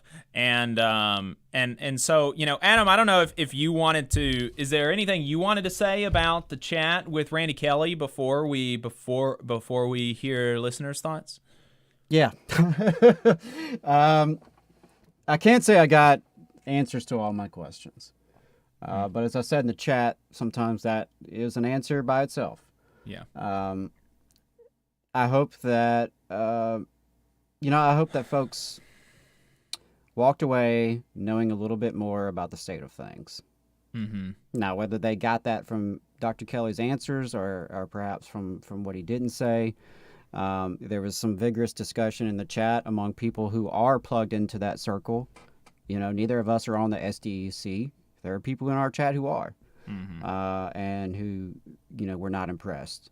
I think that one of the things that really struck me, and it was getting towards the end of the interview, so I didn't have time to dig into it, was when I asked about like what he's done to support folks like the miners, Starbucks workers, Amazon workers, paper mill workers, and he was like, "Well, they haven't contacted me," and it's like. And he's like, and saying that with no hint of embarrassment that huge national and international labor news is going on, and he doesn't have contact with the people in his state about that. Right. You Why know, is it that we've got someone like Kim Kelley who lives 10 hours away, knows more about this, right, than the state? Yeah, sheriff? and why is it that you and I have done more? Right. And this people strike than they have. Yeah, and it's like you know, it was as if, and you know, I mean, I don't, you know, as if the workers should be coming to him for support as opposed to the other way around, as opposed, you know, because it's like they're not trying to win an election, right? They're trying to beat the boss. He's the one that's supposed to be trying to, you know, build support. Well, he said it himself. Majority. I mean, when you asked about the lack of voter turnout, because let's be clear, over 60% of Alabamians did not participate in Tuesday's sham. He said it himself. Well, he said, I don't know why they're not voting, but then he said maybe they're not getting a return for their vote. Right. So, one thing I want to... I'll save some of the rest of my commentary. I'd like to get the callers on the line. Folks have heard from me already, and... yeah, I have more thoughts, and I'm sure I'll have more thoughts after we get done with today. But yeah, well, let's go to the first caller. All right, let me see if I can get Haley on the line for us. All right, caller, I believe you are on the air. Could you tell us your name and where you're calling from?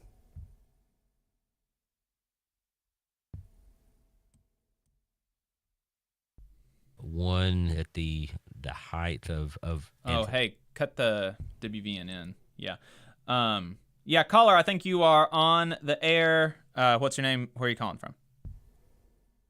Thanks, I'll fix it. Hi, my name is Haley. I was a member of the SDEC caucus as of August. So I appreciate y'all taking the time, and appreciate Chair Kelley taking the time. It's good to hear from our chair.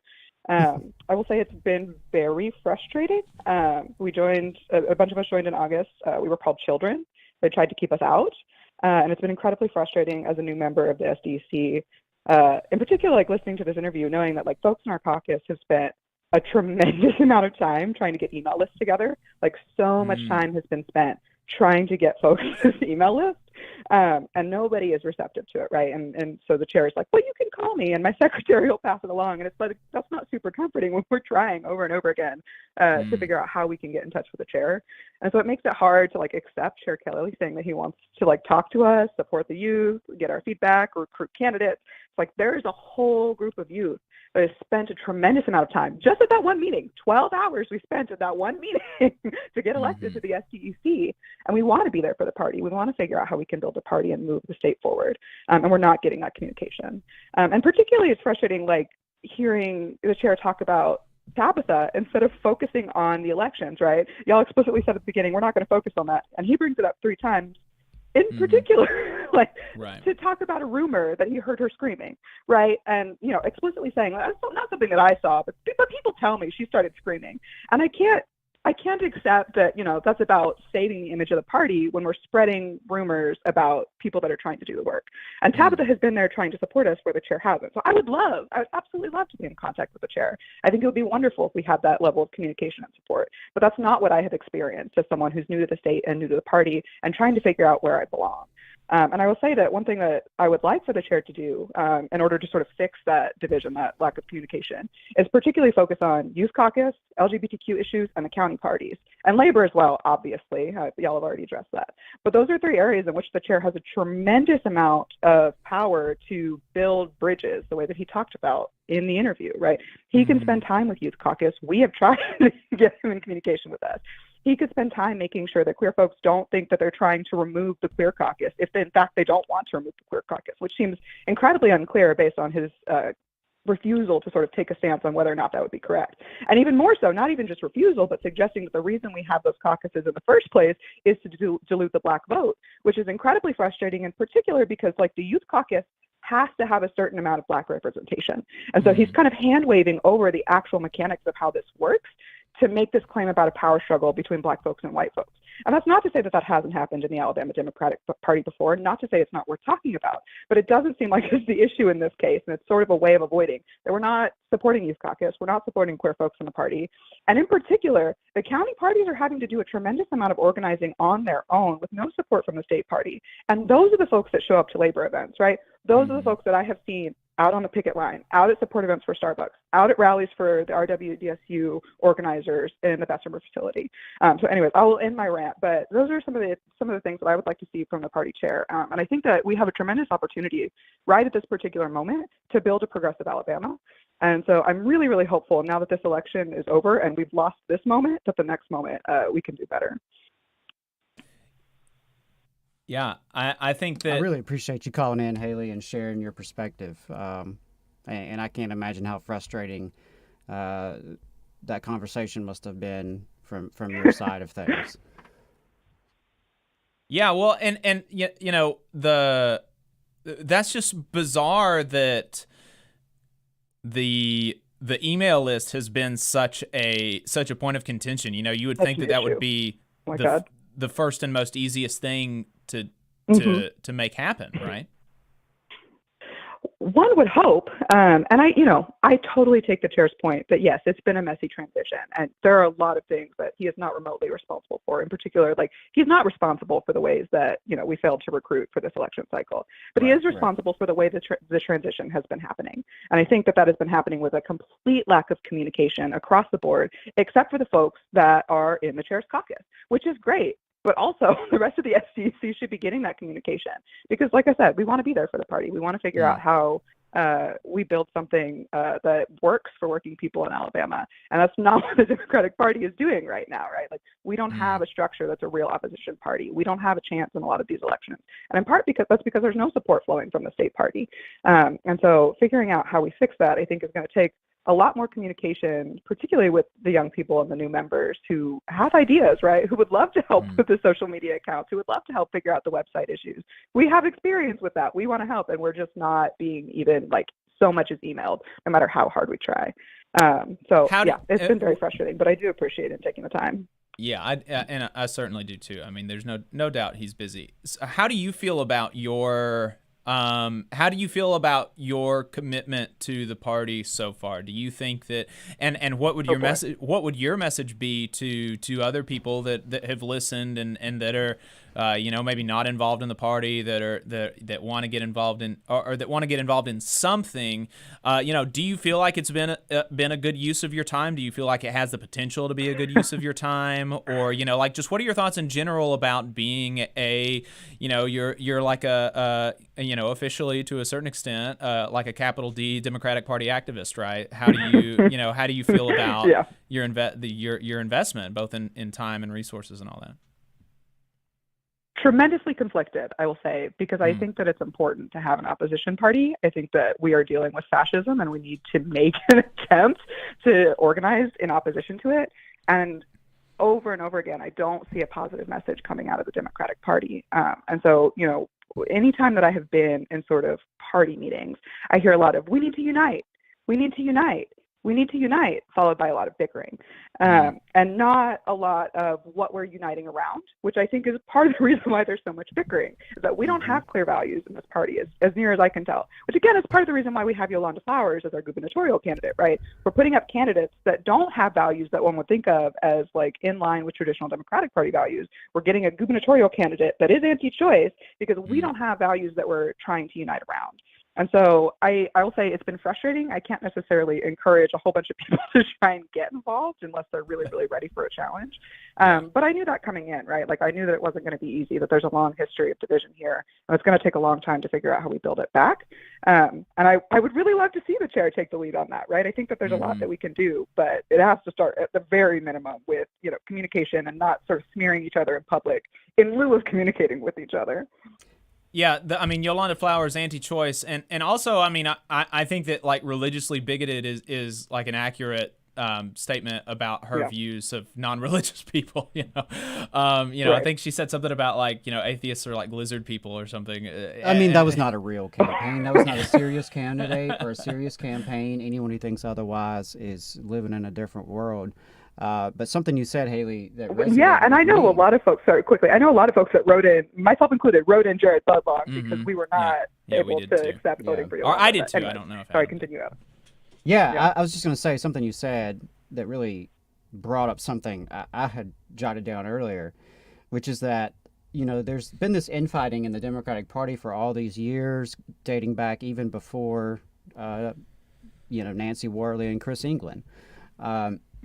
But whether it's, Doug Jones and his rich white friends, or Joe Reed and Randy Kelley and the old black church crowd, which this be real, those are the two primary factions here.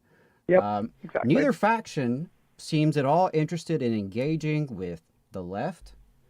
Neither faction seems at all interested in engaging with people under the age of like 50. Neither faction seems at all interested in engaging with labor. Yeah. Clearly. So, that's what's really been, I've been trying to rack my brain over this all week is there any point, in trying to save the Democratic Party from itself? Is that even the best time, resource, money, energy use for us as the limited progressive people in the state of Alabama? There's not a ton of people in the state of Alabama who right now today are committed to progressive social change and are willing to do something about that. And so that's what I'm really pondering, and I know a lot of other people are as well, is, okay, so what should we do next? And where should we be putting our time and energy and resources? And is it continuing this intra-party power struggle that has now spanned for years?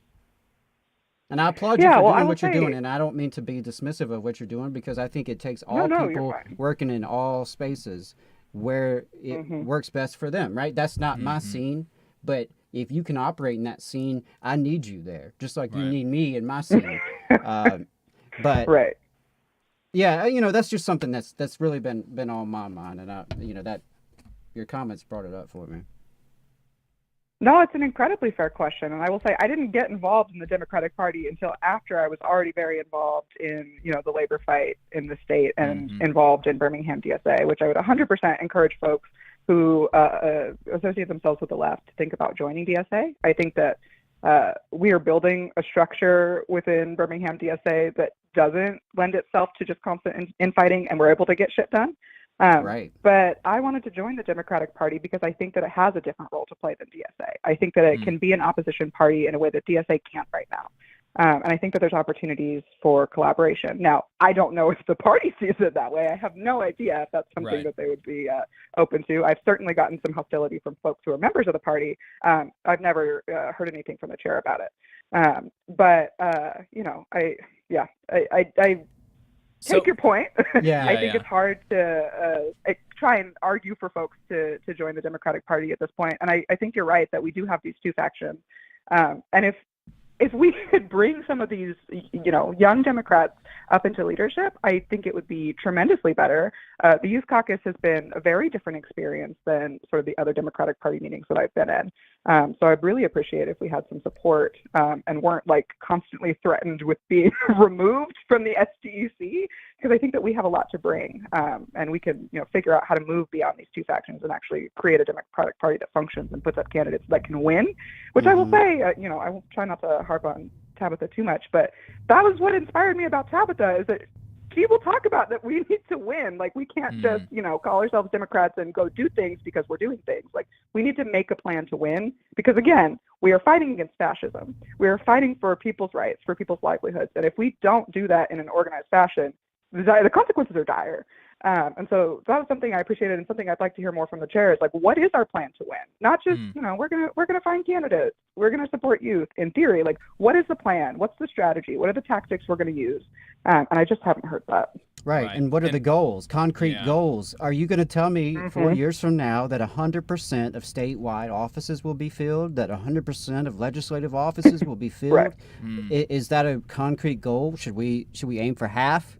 Is that a more realistic goal? I mean, those are the things half would that make we're not me hearing. happy. Yeah. Right. At this half would be an point, improvement. at this point, if the state Democratic Party could put nominations on the ballot for half of the political offices that were up for election on Tuesday, and if they could send one email a week and have an operating website, that would be a level of competence we have not seen out of the party in my entire adult lifetime, and certainly in Jacob's. And that's unacceptable. That's ridiculous. And it's sad that, people like us having this conversation, the people in our YouTube chat have better ideas than these people have been doing this shit for all these years. Yeah. Yeah. So, Haley, I know that there's a small group of y'all in the Youth Caucus that are doing some work inside the party. And I think, outside of the Youth Caucus, in the Queer Caucus and in some of these other caucuses, and I'm sure that y'all have some contacts in the ADC, and so this loose affiliation of people on the left, people working toward, people that are kind of in our circle, so to speak, fellow travelers. How can people that do want to get involved in the Democratic Party get connected with y'all? I would welcome folks to get in touch with me directly, and I can connect people as best as possible. I also think you may have Robert on the line, and he can probably give you better answers because he's been involved for longer than I have. But I am on social media way too often, so folks can reach me on Twitter, Instagram, and I'm happy to put my email in the chat as well. So I will leave that in the YouTube chat. We don't have as much of a formal communication structure as I would like, and I'd like to build that. Like I said, we've got more formal structures within DSA, which is part of how we were able to organize to try and do some work within the Democratic Party. But yeah, I think it's an ongoing struggle to figure out how we communicate. And my understanding is that I don't want to speak for people, but my understanding is that even the young Black folks have not gotten communication. So it's not that all of the ADC is receiving communication, because all of the Black members of the party are not being communicated with. Anyways, we would like, all of us would like to be. And I don't know how we make that happen, but like I said, I would love to connect with more folks who feel the same way and are like-minded. Well, I was joking with Jacob off the air that maybe Dr. Kelley needs to have an interview like he did with us, but with his own caucus. With his own I would love that. Yeah. Committee and, there's a reason so many of us tuned in this morning. It's because we've been waiting. We've been waiting to hear from our chair for sure. Appreciate the call, Well, Haley. and we actually have two more callers on the line. Let's So see if we can get to those. Yeah. Thanks, Haley. Haley. so much. Appreciate Paul it. Feinbaum today. Bye. All right. Are they different area codes? Yes. It looks like I've got 334 area code has been on the line the longest, and then coming up is a 256. Yeah, so let's bring on the 334 area code. So 334 area code, what's your name? Where are you calling from? Hello, this is Tabitha Eisner, Vice Chair of Hi. the Alabama Democratic Party. Hi, Tabitha. How It's good to hear interesting. from you. So what are your Hi, good to hear from y'all. Yeah, so what are your thoughts about everything? Yeah, so The piece that I really want to address is this issue of the two factions, and I think it's really selling ourselves short to describe it that way. I am convinced there is at least a third, if not a fourth and a fifth faction, and that third faction is what I would call the Get Shit Done caucus, and those are all the people who want to do the work. Dang it, and a lot of those people aren't involved in institutional party politics because it doesn't feel very efficient to be sitting in a meeting where we spend so much time on bureaucratic stuff. They want to be out doing the work. And I love that caucus. That's the caucus that I consider myself to be from. And I think that group is a powerful group that maybe doesn't give itself enough credit. I appreciate you bringing that up because I think you are right.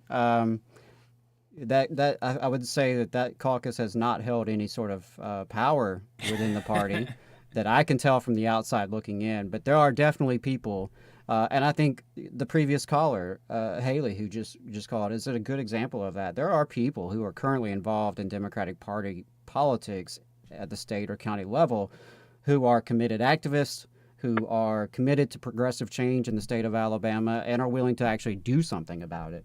And it's just, as you allude to, it seems that the Democratic Party has not been the avenue for them to pursue that, at least as of now. And I think this is, we have a instinct to be skeptical of institutions and bureaucracy, and to want to be more grassroots than that.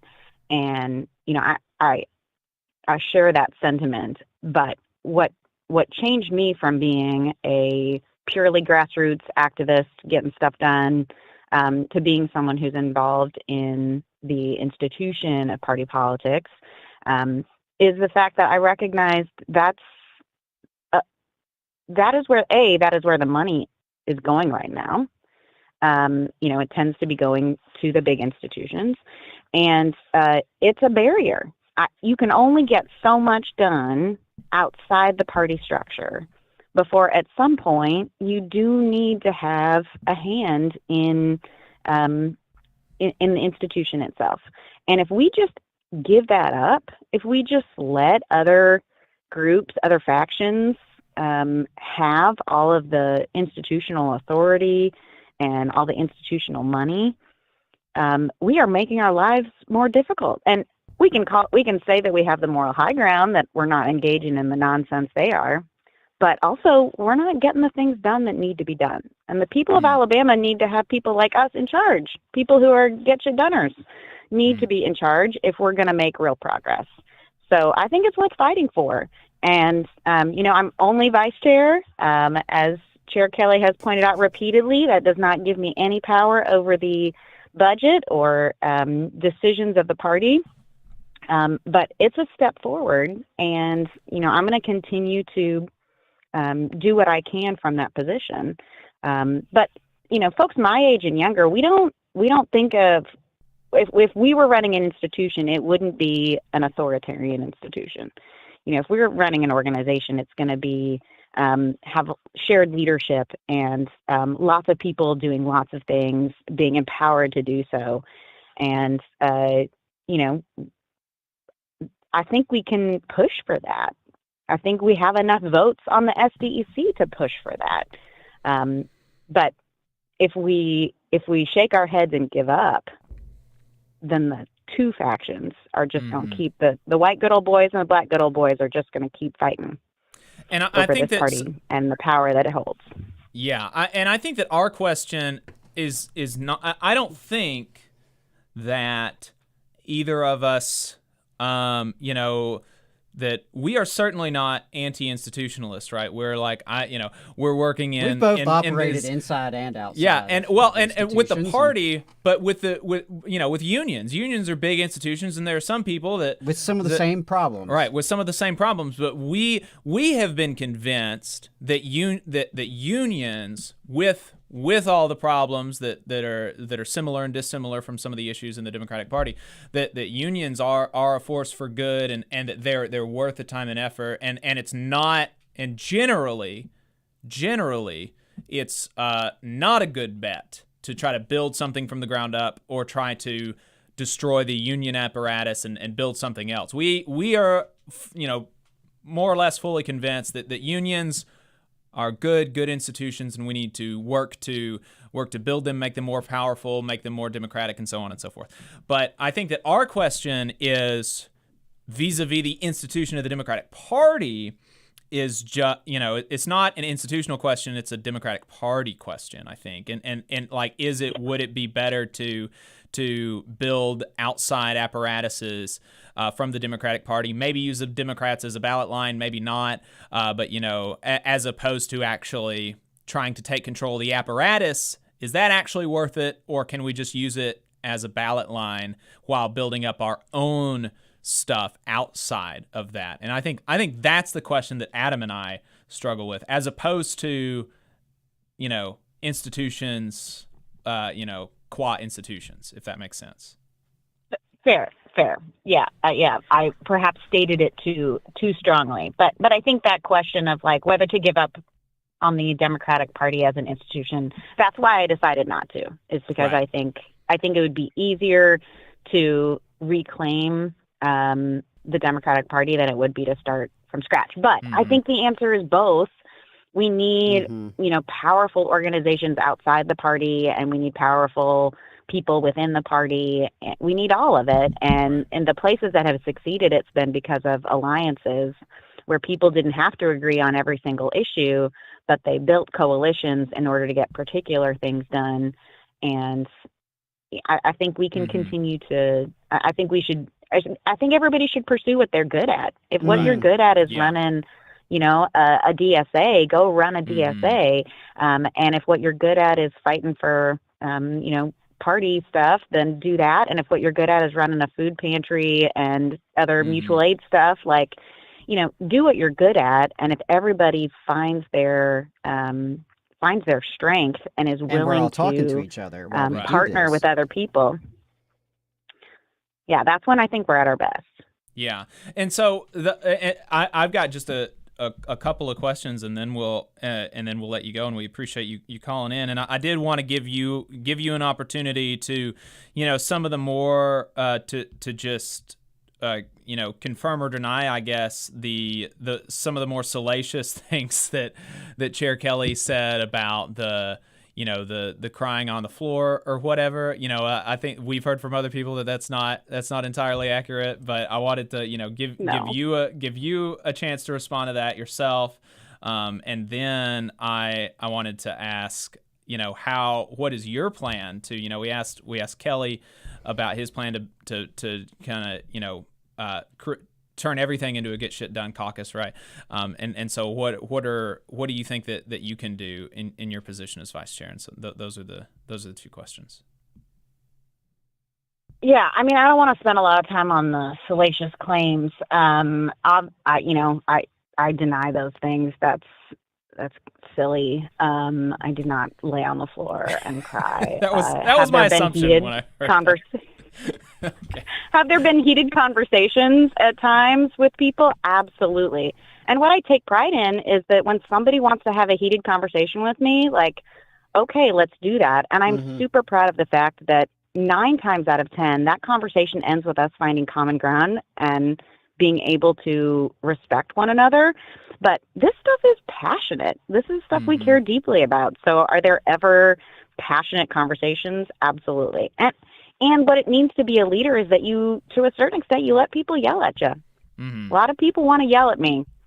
There's a lot of pent-up anger, or not so pent-up anger, at white folks who have tried to run this party and keep black folks out of power. That's a real historical phenomenon and present-day phenomenon too. And if people want to yell at me about that, okay, that is a service I can provide. I can be the person that you yell at. And so have voices been raised? Absolutely. Have I been taking people down? No. I sure hope not. So, to me, this is a bizarro distraction, but I think it reflects a generational difference in how leadership works, where, I think folks my age and younger see leadership as a responsibility, a burden that you take on, but it doesn't mean that you get to bully people or tell other people what they can and can't do. It means that you have to lead using some of those softer skills of building coalitions and bringing people along, as opposed to an authoritarian approach where you just tell people what they're going to do. And I think Randy's from an older generation.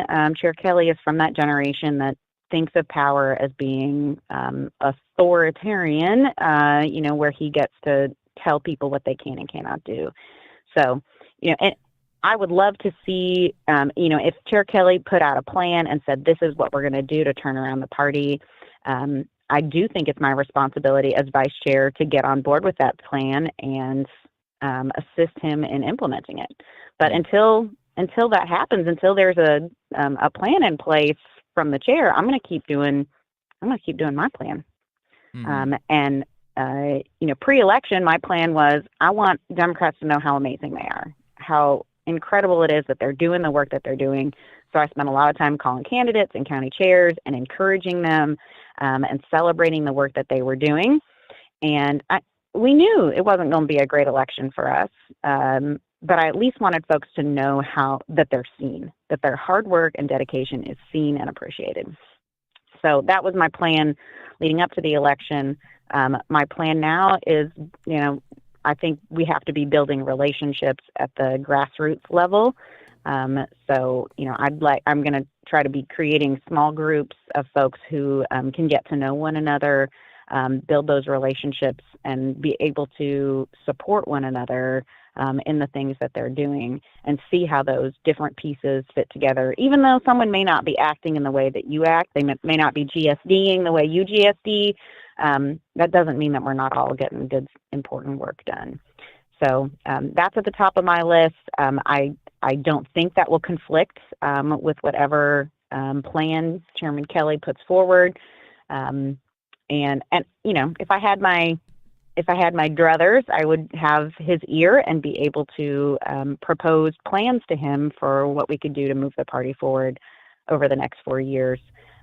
He's not terribly interested in my ideas, but I will keep working on them. Tabitha, thanks for calling in. I appreciate your time. Yeah, thank you for calling. Absolutely. Thanks, y'all, for pushing on this issue. All right. Absolutely. Happy to. And do we still have that other caller, Adam? Yes, we do. All right. Do we have any others after this one, or is this the last one? Last one. So yeah, All right. we have a 256. Yeah, 256 area code. What's your name and where are you calling from? Hi, I'm Robert Lewis Hunter. I'm calling from Gadsden, Alabama. I am a SDC member of the Youth Caucus.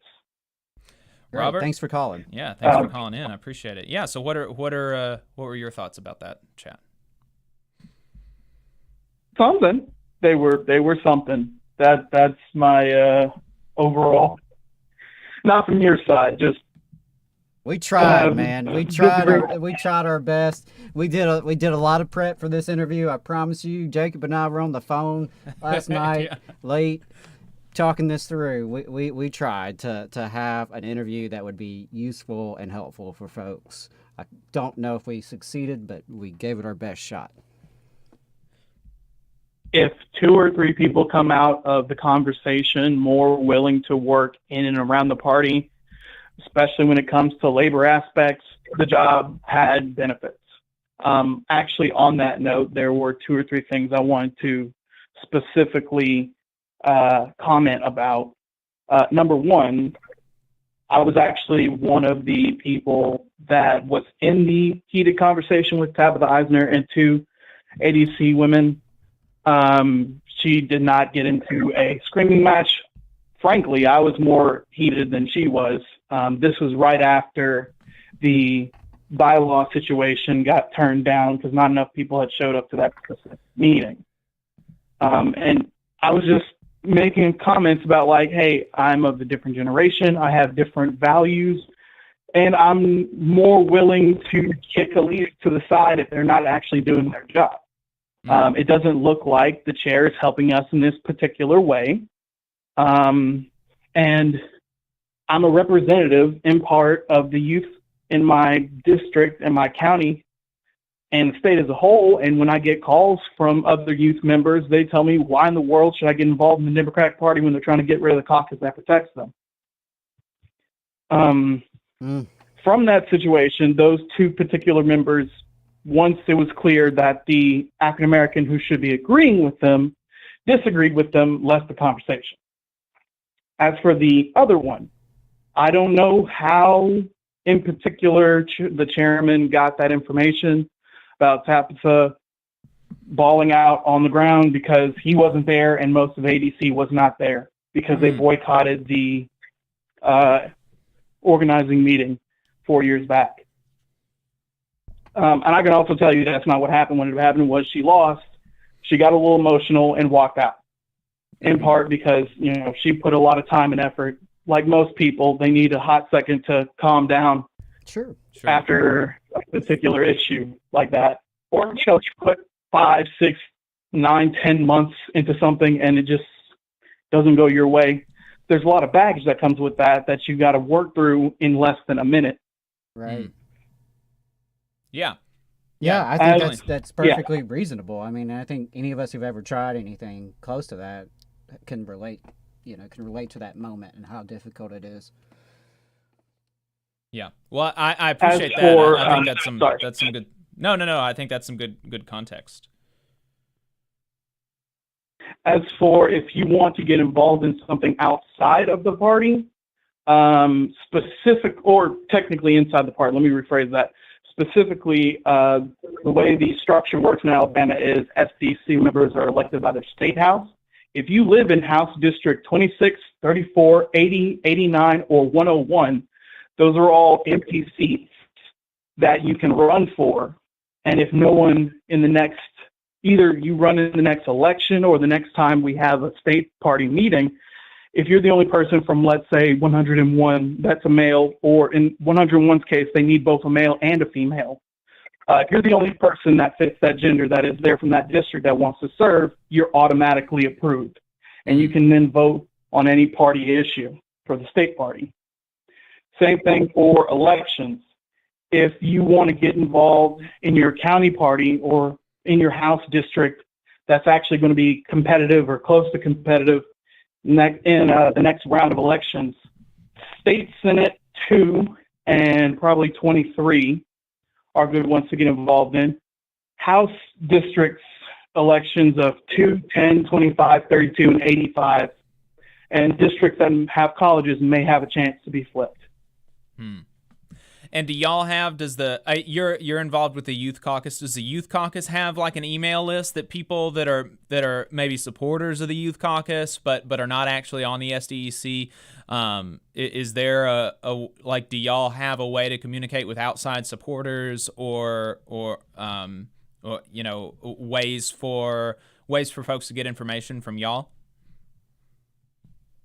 At the moment we do not. I will check back to see if we can set something up along those lines, because I am a part of the Get Shit Done crowd. But at the moment, no. You do have a Twitter account. Also, y'all do have a Twitter account. We do, yeah, we do. Yeah. Yeah, that's at ADP Youth Caucus. ADP Youth Caucus, if anybody wants to follow that on Twitter.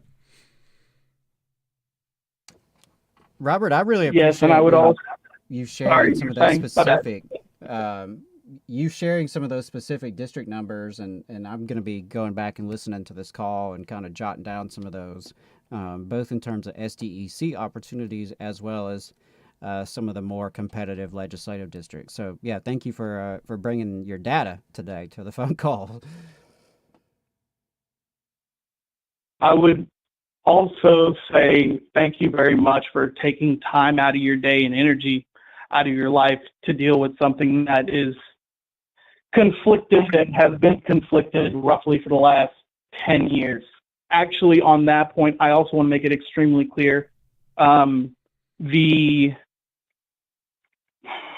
do I say this in the nicest way possible? The coalition that currently has the majority power is a plurality, not a majority. The Joe Reed, Randy Kelley coalition is roughly about 117 to 120 votes out of 264 plus. So it is especially with those 5 or 6 empty districts, if real organizing was put into it, there could be the possibility of a more forward-leaning organizing majority when it comes to issues like just the capability of SDC members being able to get in touch with people. Robert, or any other thing that's about it. Sorry, my bad. No. Yeah, I appreciate your call, and I think that's some good information. Thank you. Yeah, absolutely, and yeah, keep up the good work, please. Thank you. Have a good one. Yep. Thanks, Robert. Yeah, I know Connor. I believe Connor is in the Zoom. He's probably been waiting. I texted him. Yeah, I texted him, said that we were going to push him about 15 minutes. Yeah, I'm sure he's been getting a dose of Alabama politics, Alabama Democratic Party politics. And, our phone calls are they're not quite as silly as like Paul Feinbaum. Right. But we had some great callers this afternoon. Yeah. Are we afternoon yet? We're pretty close. We're pretty close afternoon. But yeah, so here to contrast the abject failure of Democrats in Alabama, we've got Connor Lewis on the Zoom. He's president of the Seven Mountains Central Labor Council in Pennsylvania, and he's going to talk to us about the election over yonder. Connor, thanks for taking the time to talk to us today. I appreciate it. Absolutely. I'm always happy to be here. How's it going, guys? Oh, well, I don't... Oh, it's better now that you're here, Better now that you're here. That's for sure. Yeah, we're going to be able to share some good news, I think. Lift people's spirits a bit after the struggle session we've been having this morning. Yeah, honestly, it's been a great week in Pennsylvania, which I expected it to be a little bit messier, but it's been good.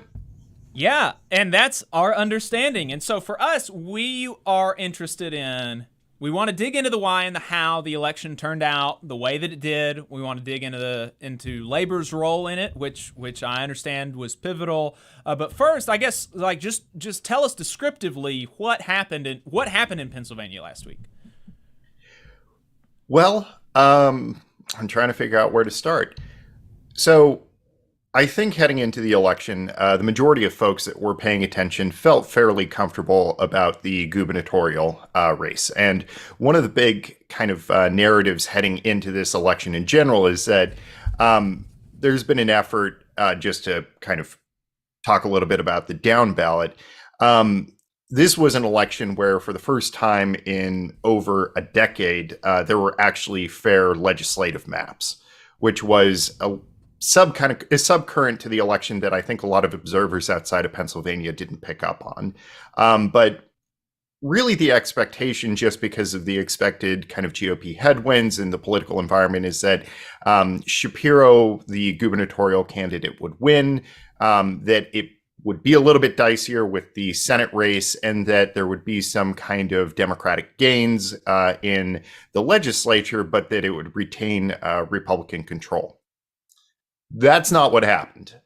Shapiro did win by a massive margin. And in addition to that, Fetterman ended up winning convincingly. There was, I think the consensus that I heard heading into the election is that it was expected that it would be in the automatic recount territory, which is 0.5%.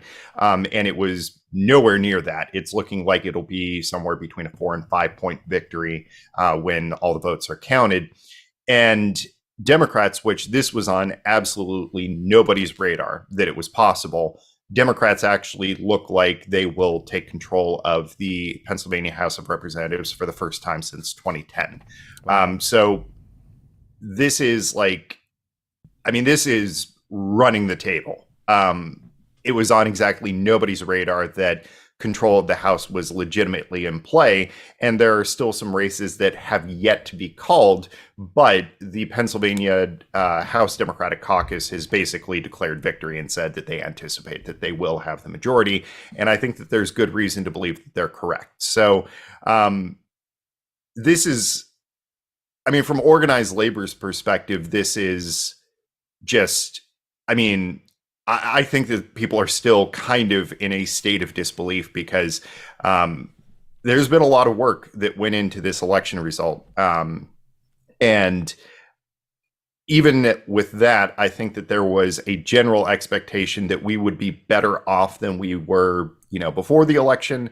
But the idea that we are actually going to be able to get a legislative agenda that will actually have a serious chance of passing, and certainly will at least, get a floor vote in the House and may potentially make it through the Senate. I mean, I think that a lot of the past 10 years in Pennsylvania for labor have been playing defense. I mean, in Tom Corbett's, administration, it was fighting off right to work, which was successfully done. It's been stopping attacks on public sector collective bargaining and trying to get maybe the little win here or there, usually fairly small ones, but trying to get, a thing here or there that could pass. But the idea of actually pushing a broad legislative agenda, that hasn't happened for over a decade. And it's very likely that that's what's going to happen with the new legislature. So, I mean, so the state House Democrats are probably going to hold it. State Senate is still going to be in Republican hands, but the governor is going to be a Democrat. Fetterman won, obviously, and so that's kind of the lay of the land. Yep. That's pretty much where things stand right now. And some swing seats in Congress too, right?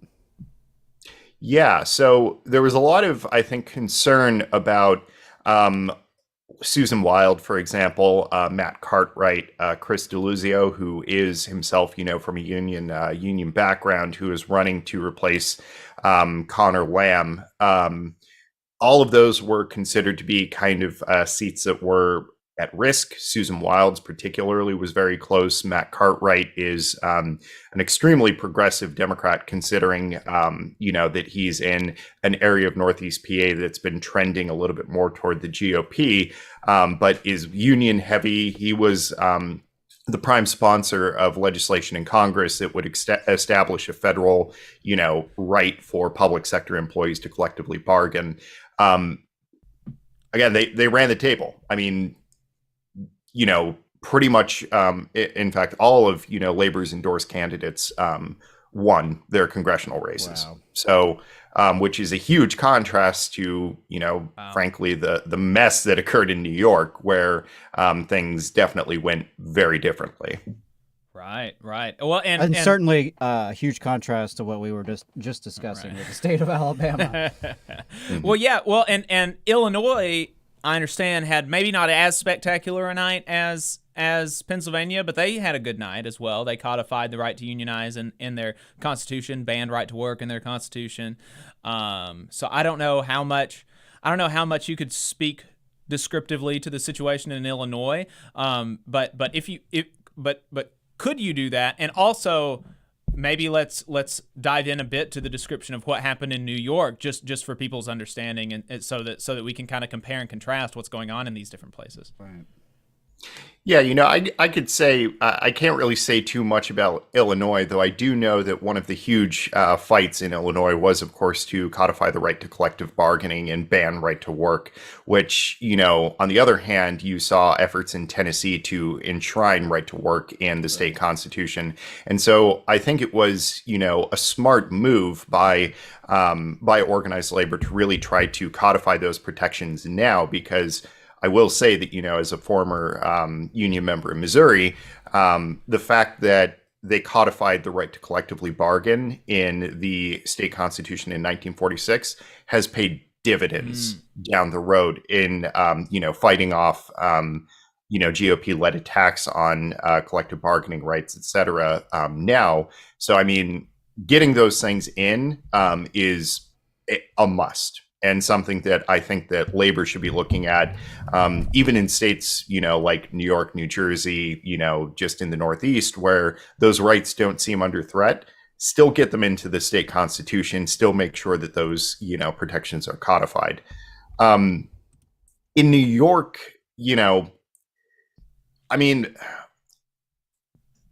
the baseline problem is, quite frankly, that the New York Democratic Party is a machine that is more or less a paper tiger.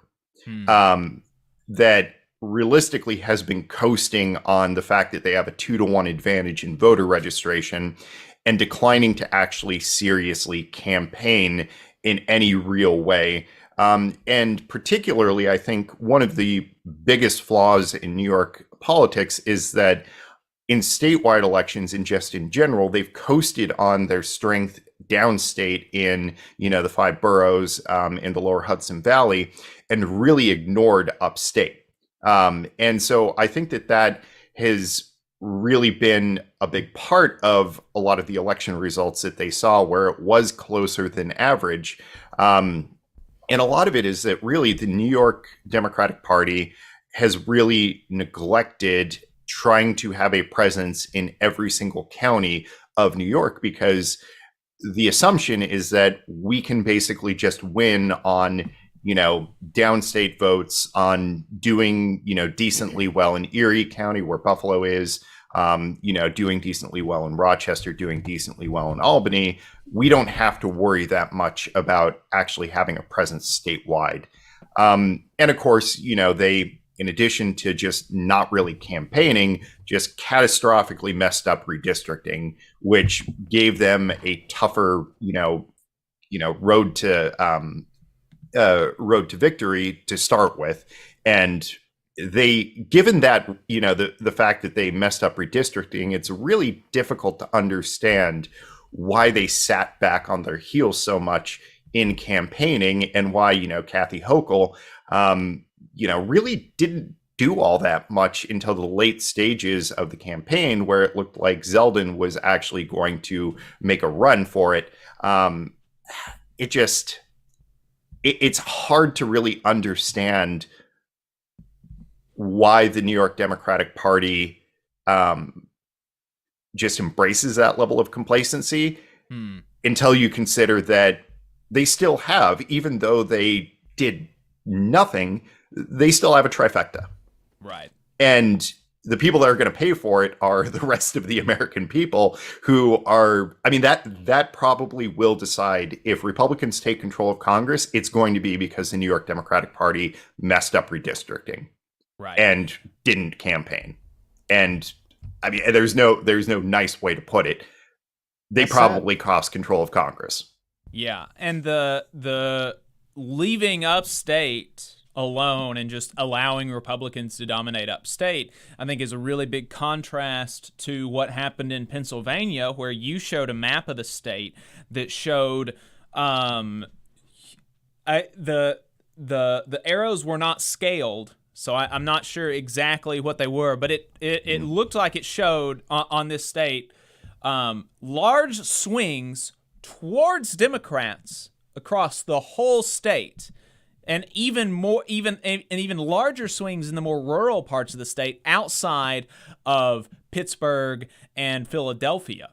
And so it wasn't just you increased turnout in Pittsburgh and Pennsylvania, Pittsburgh and Philadelphia. Democrats swung the whole state, in rural county, everywhere. And that's a huge contrast from like you said, from Democrats in New York just allowing Republicans to have the upper part of the state. Yeah, it's one benefit, I guess, of Pennsylvania is because, Philadelphia, of course, is huge, but our political geography is a little bit different in that you don't have quite the same, just massive concentration in, like in the 5 boroughs, where it can kind of lead you to maybe neglect the rest of the state.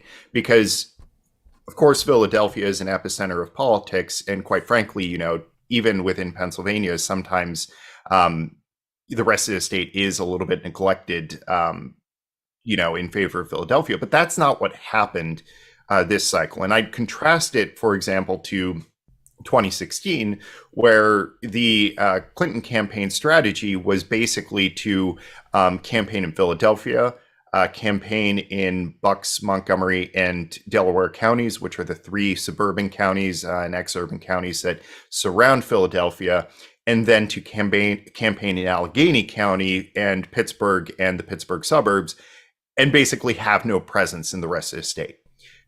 That was not at all what happened in this election. There was a ground game, both from organized labor and I think especially from the Fetterman campaign, in every county in the state. I mean, and even Josh Shapiro, who I think took a little bit more of a traditional kind of approach to his campaign, was doing rallies just the week before the election in Blair County, which voted for Trump 75%.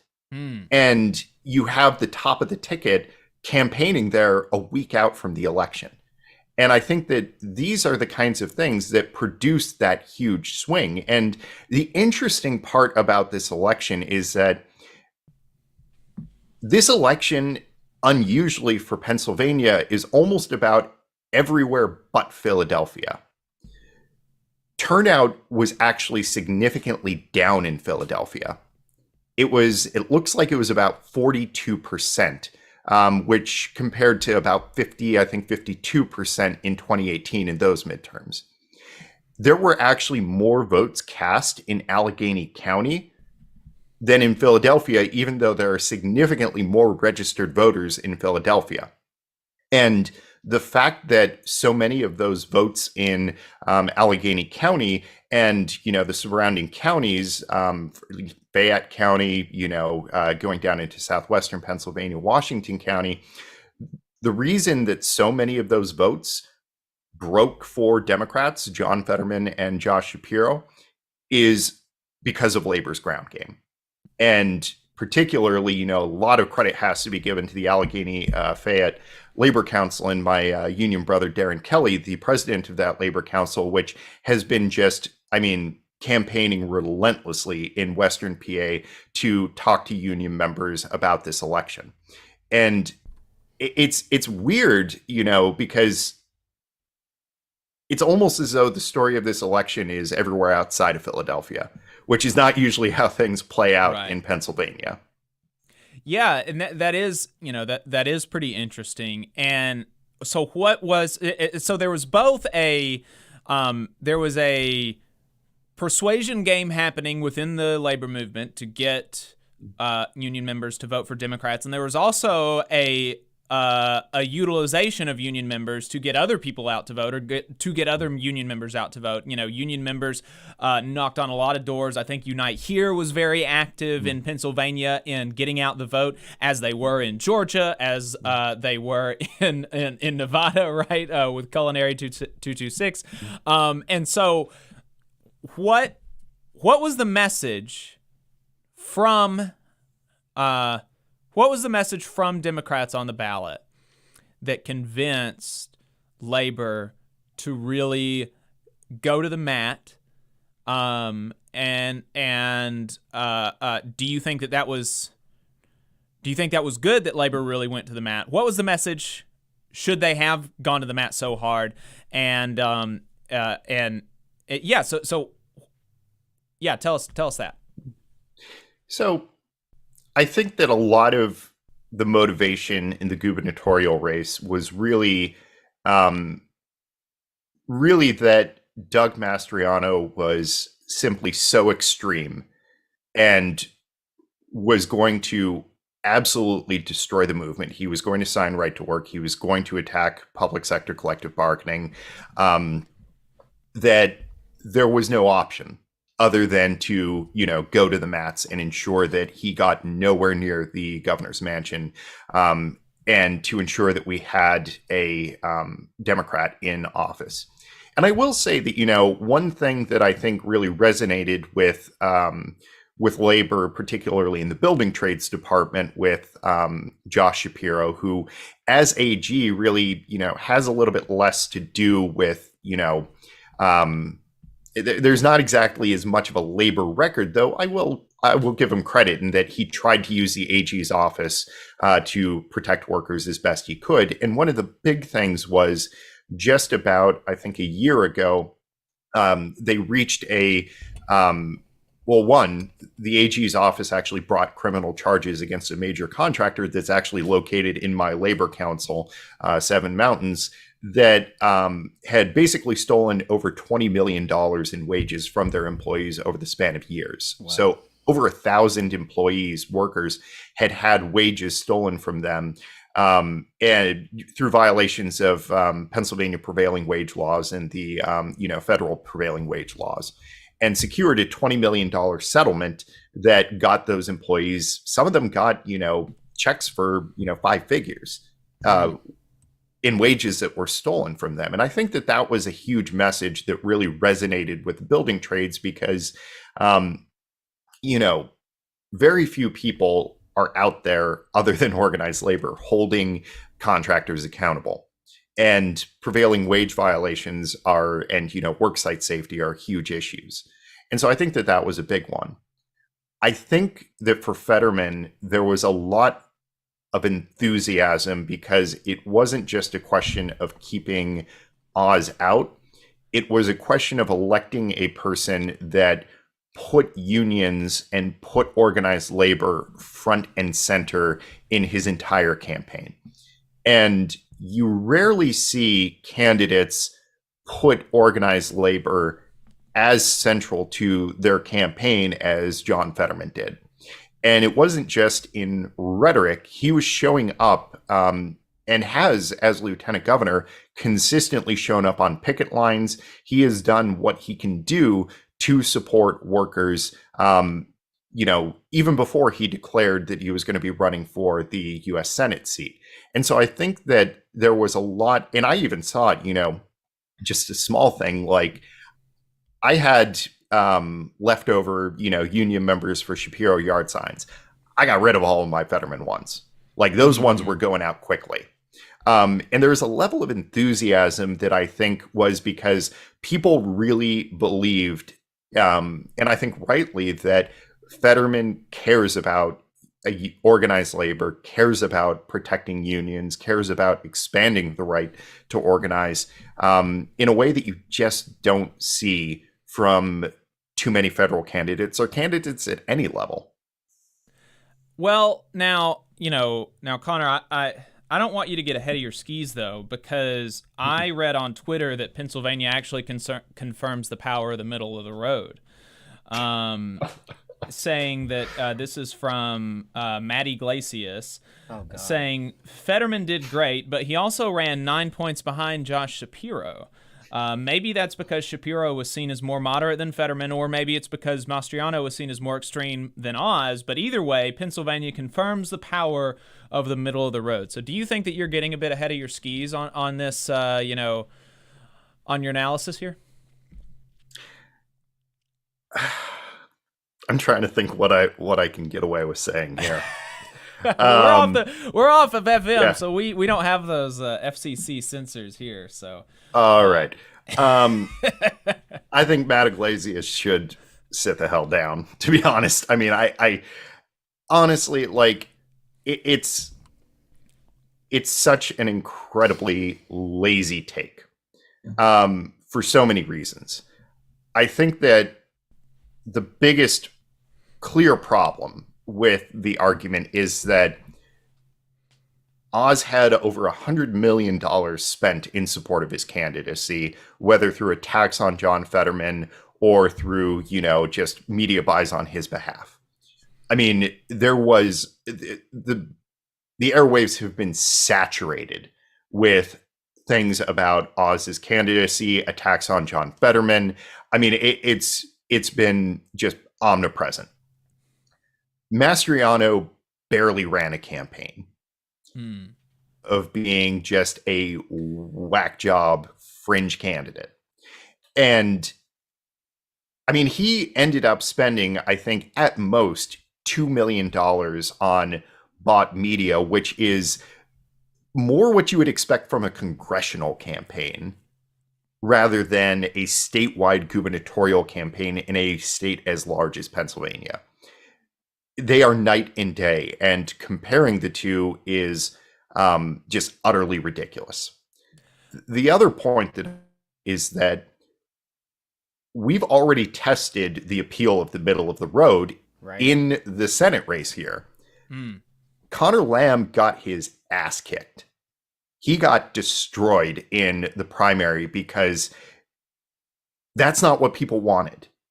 And he was the quintessential. I mean, Connor Lamb was basically created in a DCCC lab as the perfect centrist candidate, the perfect middle of the road. And that is what he ran on. He explicitly ran on, I am a more middle of the road candidate, and that's why you should elect me, or why you should vote for me to become the nominee, because I am the only one that can win Pennsylvania, because I am that middle of the road candidate. He couldn't win the primary, and then John Fetterman is going to end up winning by about 5 points. Right. So if anything, this is a confirmation of the fact that you do not need to run those nonsense middle of the road campaigns to win in Pennsylvania. And not only that, that is not what Pennsylvanians want. And so the armchair quarterbacking from people like Matt is just funny, because every single, election cycle, whether it's midterms, general elections, whatever, like if it's a presidentials, there's always a ton of people that have never set foot in Pennsylvania, or if they have never set foot outside of Philadelphia, that have big thoughts about what this means and what Pennsylvania's election results mean. And I think that they should probably do a little bit less talking and a little bit more listening. Well, and I think that just and your tweet response to him, I think put a couple of numbers to some of the general statements that you were making here, and he said, and actually one of the things that he said in this tweet was just false, as I understand it. He said, Iglesias said that Fetterman ran 9 points behind Shapiro, but you said that Fetterman's at 51% and Shapiro's at 56%. So he's only 5 points behind Shapiro, not 9. And then, correct. You're talking about Fetterman and Oz, the race there. You said in your tweet that they were matched in spending, where Mastriano was outspent 10 times. That's got to have an impact, right? And then that federal races always tend to be a little bit closer in Pennsylvania. And I think that those are, that the case that you made and the additions of some of those facts in that tweet are like how it, why would you be trying to draw this conclusion unless, you just like really, really wanted to, like you're coming to the thing with this, with this idea, and you're going to make sure to take that idea out of the situation. Right. I was just going to say, let's be clear, someone like Matt Iglesias and his big brain are going to be pushing for that sort of, lesson learned, regardless of what the outcome was. Had Fetterman lost, it would have been proof that you needed a moderate candidate. Had Fetterman won by 20 points, it would have been proof that a moderate would have won by 25 points, right? Like that's, we're going to get that from that section of media. So that's why I think it is important to have folks on who can tell the real story there and like get into, okay, so what actually happened on the ground and what was really motivating people? How did you really do it? And, the thing that's, I think, particularly just unacknowledged, the important thing is that Fetterman won. Right. Like, at a certain point, you're just running up the tally because, of course, you want to run up the score. But, the important part is that he won. And even just for the sake of a hypothetical, if Connor Lamb would have won by 5 more points, Connor Lamb's politics also suck. Right. And so I would take a person whose politics are better that will still win over a person whose politics suck and will win by a little bit more.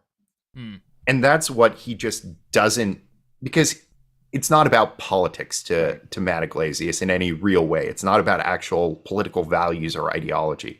It's just about this weird kind of technocratic, win by the most, just whatever is most popular to the most amount of people, that can get the most votes. That's what we go with. Right. Yeah, I think they treat it like sports, and it's just not a whole lot different from how they look at baseball. It's just abstract numbers and popularity contests divorced from the actual substance, because that's what's important, right? Is what would this person deliver back to his constituents? Mm-hmm. You know? Yeah, well, and so let's talk about that then to wrap it up. Pennsylvania House in Democratic hands, Fetterman in the Senate, Shapiro in the governor's mansion. We better see some shit. Yeah, and you talked about that maybe we can see a real legislative agenda for working people in Pennsylvania. Do you actually anticipate the House Democrats coming forward with that? And then if yes, what is that agenda going to look like? How much of it do you think will be able to pass before the next election? How much of it is just going to be, message bills and stuff like that? And what do you anticipate from Fetterman in the Senate? And what can Shapiro do through the executive office? So I guess what in those three places where Democrats have control in Pennsylvania, what do you see coming out of each of them? So I think that one of the big things that we're going to see in Pennsylvania is I think that two of the first items are going to be, one, raising the minimum wage, because Pennsylvania is at the federal minimum. And every single state, every single state around us has raised the minimum wage above that. And so I think that raising the minimum wage is going to be an immediate move. And do you think that can get past the Republicans in the Senate? There have been a couple of attempts, not a couple, it's an annual attempt, and there have been a couple of deals that have been made that have almost made it through, and typically those have fallen apart in the House rather than in the Senate. Democrats, while not taking control of the Senate, did narrow the margins. And so there's a potential path, I think, for some deal to be made on the minimum wage that could potentially make it through the legislature. And I anticipate that that's going to be one of the central focuses, is raising the minimum wage. And I do think that that is likely in some form to happen, whether it's I would be a little bit more cautious about raising it to $15, but I think that, there's a serious possibility of a phased increase to $15. And certainly I think that there will be an increase over where it is now. I think that the other big thing that will be a fairly immediate priority is creating a OSHA state plan for Pennsylvania, because public sector, there's been a long conversation over years, and this has been a priority for the state federation here, is actually ensuring that there are OSHA protections for employees in the public sector, because, that Pennsylvania is one of the states that does not have that.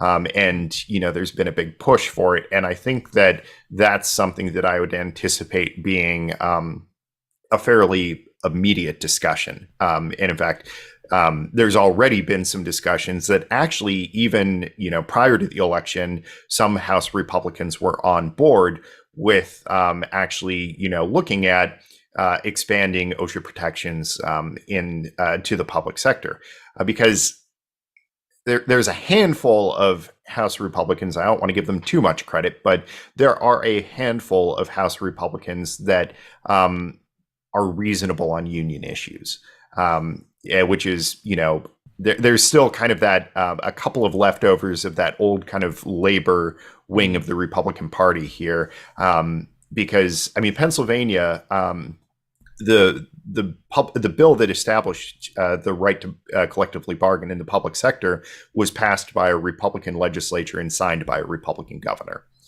and that's more or less faded out of the Republican Party here, but there's still enough of them both in the House and the Senate that I think with Democratic control of the House and, with a narrowed gap in the Senate, there's going to be some real progress made. And I think a lot of pressure on Senate Republicans to compromise. And I think that one of the things that I anticipate coming out of, coming out of Shapiro is a much more aggressive budget proposal than has been the norm, I think, for the past couple of years. And Tom Wolf has made fairly aggressive proposals, of course, with the expectation that they're going to get scaled back when they hit the legislature. But I think that there's going to be a lot more pressure to deliver in budget discussions.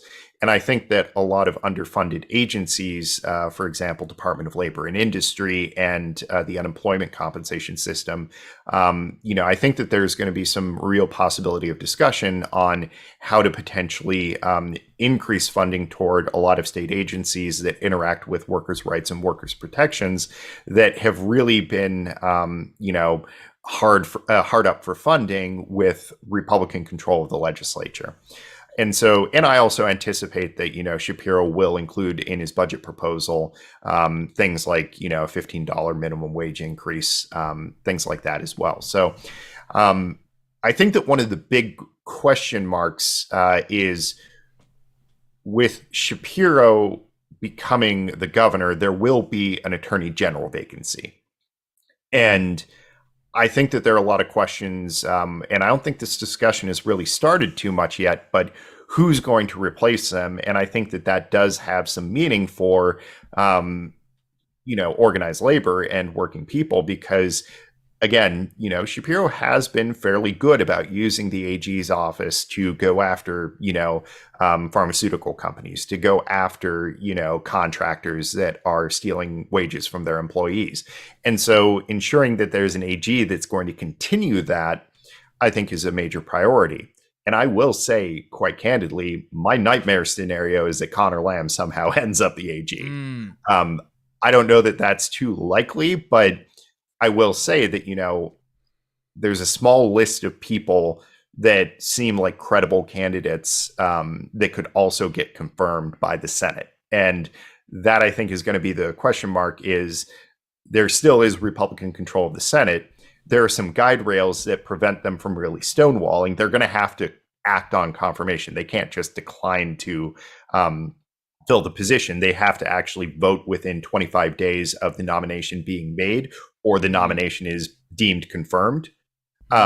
So there's going to probably be some maneuvering to kind of figure out, okay, who are we proposing? Who can get through the Senate? And I think that that discussion is probably already happening behind the scenes, but I think the big question is that person going to be someone that's going to prioritize protecting workers' rights? And then what about from Fetterman in the Senate?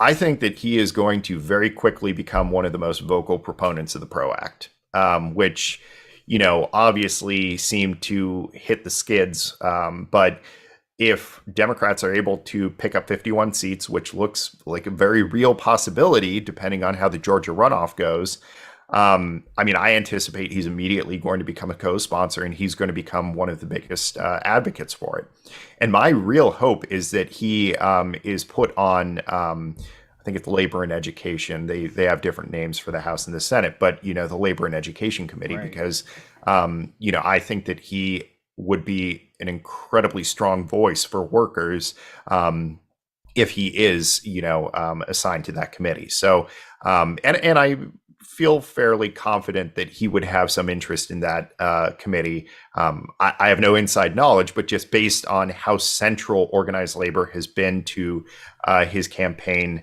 and I would be surprised if that wasn't something that his transition team is looking at. He'd be hanging out with our Senator Tommy Tuberville on that committee.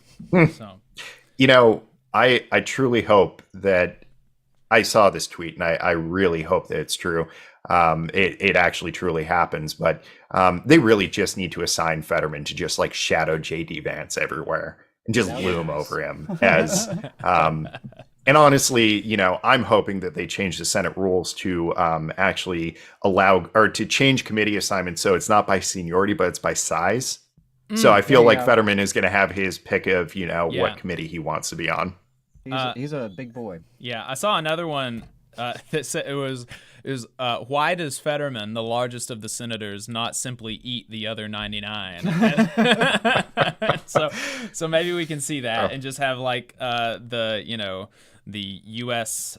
Fetterman and the U.S. House. Right. Well, if Fetterman were to take down Tommy Tuberville, I wouldn't be mad about it. Yeah. I would take Fetterman in a scrap over Tuberville. Tuberville, I don't think he can hang. He's just he's been relying on other people playing hard for so long. Yeah. Can't do it himself.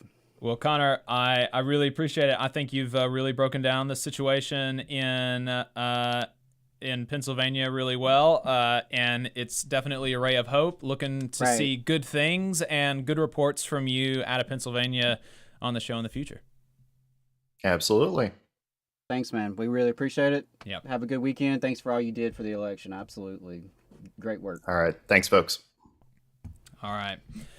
Let's we're coming up on the end of the show, but let's go ahead. We had 3 more segments, and maybe we'll just hit this one about Elon Musk, because I think it'll be fun, and we've had a packed show today. It's already 12:30. Absolutely, yeah. Shoo. So yeah, but this one is also a bit of a lighter story, right? So we've been in a struggle session during the main show talking about the Democrats, and then Connor brought us up.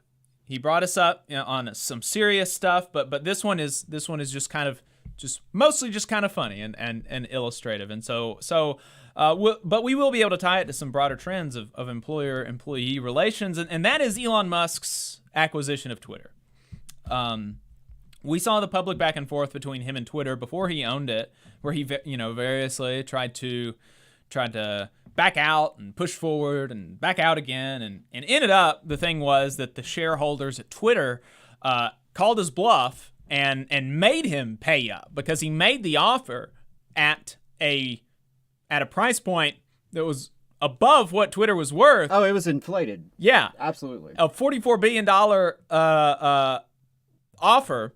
And so because that was above the price point, shareholders were like, well, this is the best that we're ever going to get, and you made the offer. Bag and run. Yeah, so that's exactly what they did. They grabbed the bag out of his hands and ran, and part of that bag apparently was contributed to by the Kingdom of Saudi Arabia. I think those are some of the investors in the company now. Yeah. I hadn't heard that, but that's not at all shocking.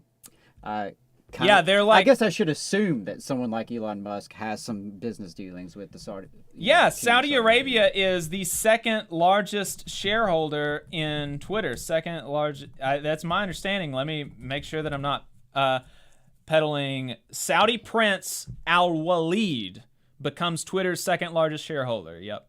So I'm not spreading fake news. No fake news here. And so now he and Saudi Prince Al Walid own Twitter. And the first thing he did when he came into that position was institute an every other employee policy. And he just fired half the staff. Within a week, he fired half the staff. 3,700 folks cut from the company. That's just insane. Yeah, and now look, 3,700 people, a total of like 8,000 employees. 8,000 employees to me sounds like a lot for what Twitter does. I don't know how the running of Twitter can have enough for 8,000 employees.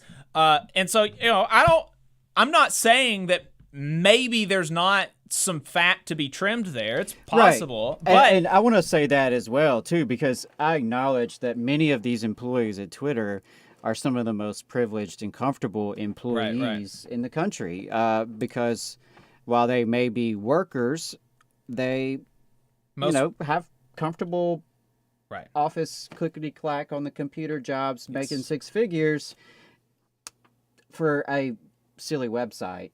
So I get that, and I understand, because I see people's reactions publicly where it's like, well, these people are making 4 times what I make. I don't really feel sorry for them. Or like, hey, I'm out here busting my ass in the heat and the cold every day. Mm-hmm.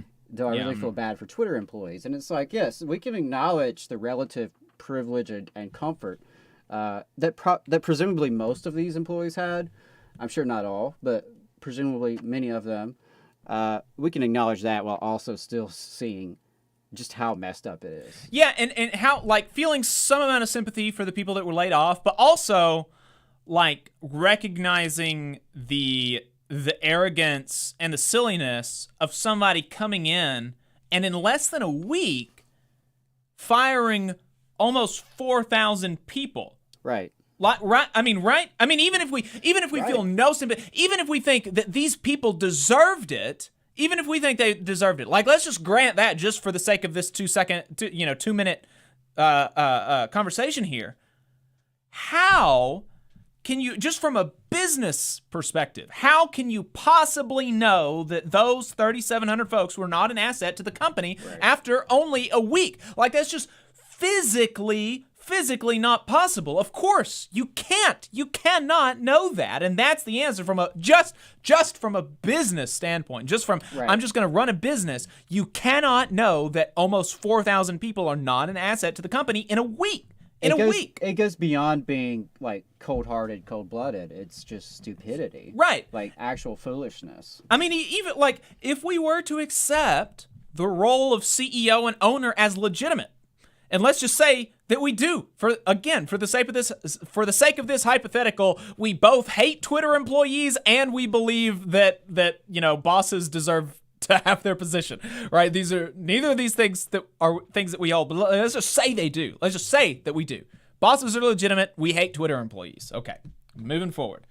Then taking on a new quote-unquote leadership role as CEO, it's just simply impossible to prescribe such huge changes. The real, like, actual business, the humble and honest thing to do, if you're not high on your own supply, would be to just sit at the helm and observe.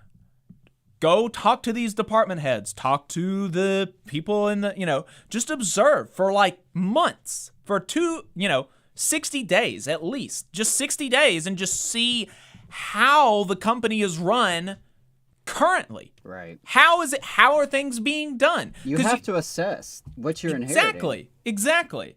And like I said at the top, this is the thing that I do believe. I've no doubt that there are some things that could run better over there at Twitter headquarters.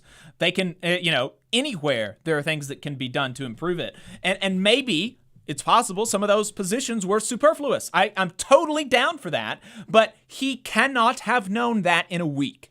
It is hubris and pride and arrogance, and that's what this system creates, where you've got these people who reckon that they're magic because they own a company. They reckon that they're magic, and they have this magic just this magic sauce, and they can just do things just by virtue of their big brain, right? And that's just not the case. That's just not the case. You can't have known that in a week. It's impossible.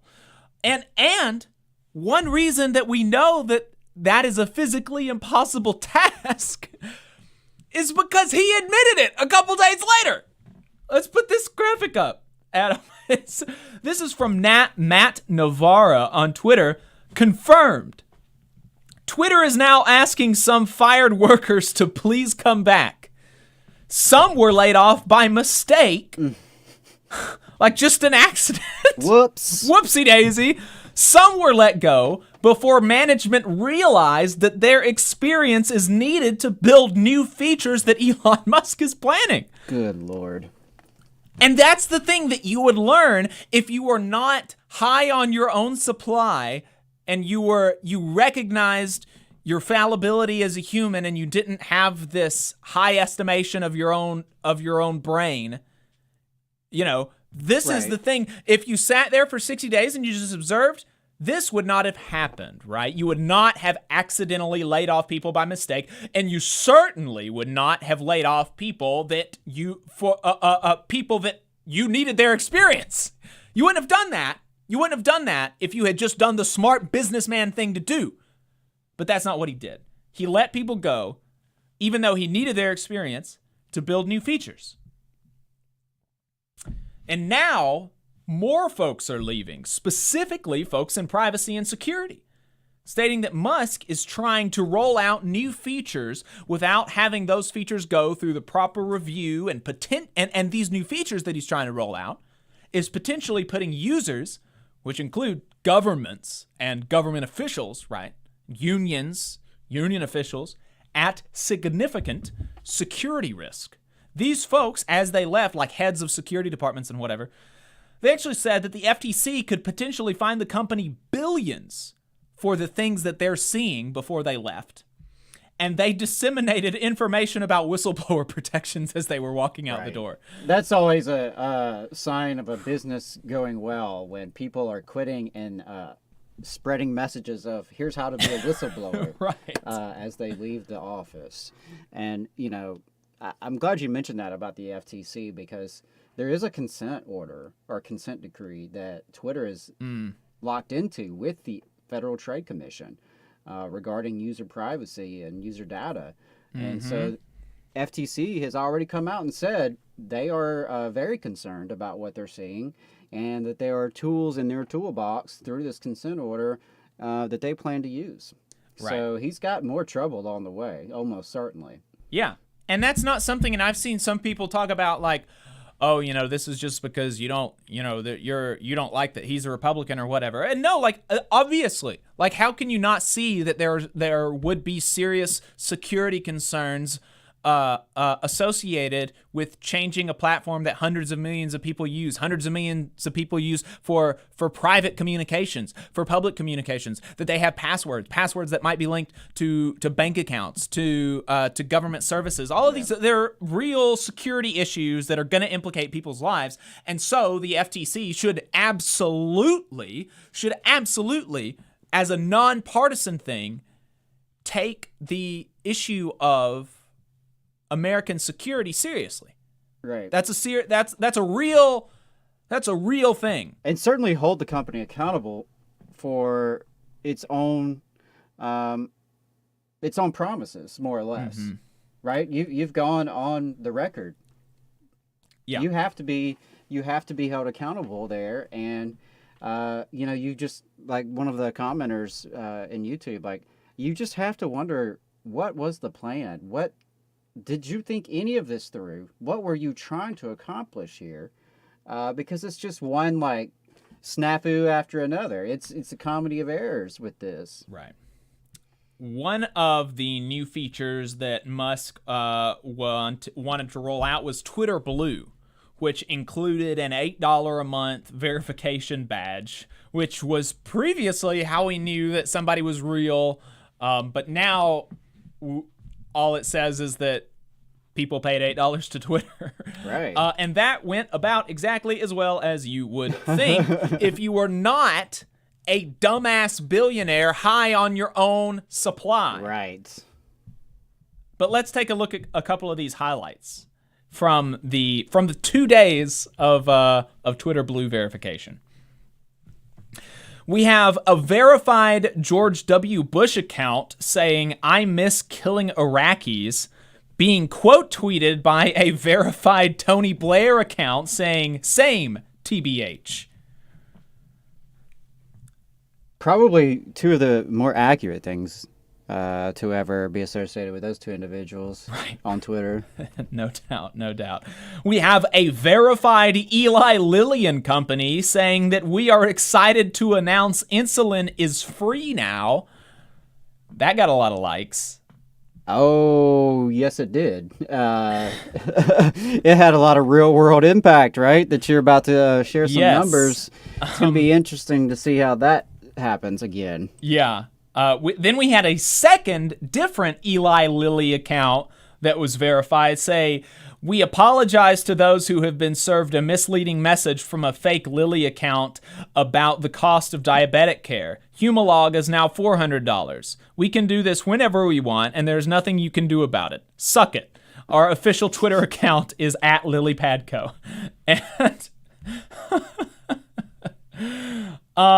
And that cost Eli Lilly and Company, the real Eli Lilly and Company, billions of dollars in stock. Their stock plummeted like 10 to 20% after these tweets went out, because apparently people thought this was the real thing. I don't know. They thought like a rogue intern or something. But right, and that's what I said last night when you were telling me about this. Like, obviously, this is just more evidence that these folks on Wall Street maybe aren't quite as brilliant as they're portrayed in the media, because why would this impact your investment at all to see a joke tweet? Well, and somebody said, and somebody said possibly it's that the cost of insulin got in the news again, and people got upset at Eli Lilly because they were reminded of how utterly evil and depraved they are as a company. But another one was from a verified Lockheed Martin account saying, "We will begin halting all weapons sales to Saudi Arabia, Israel, and the United States until further investigation into their record of human rights abuses. #WeAreLM."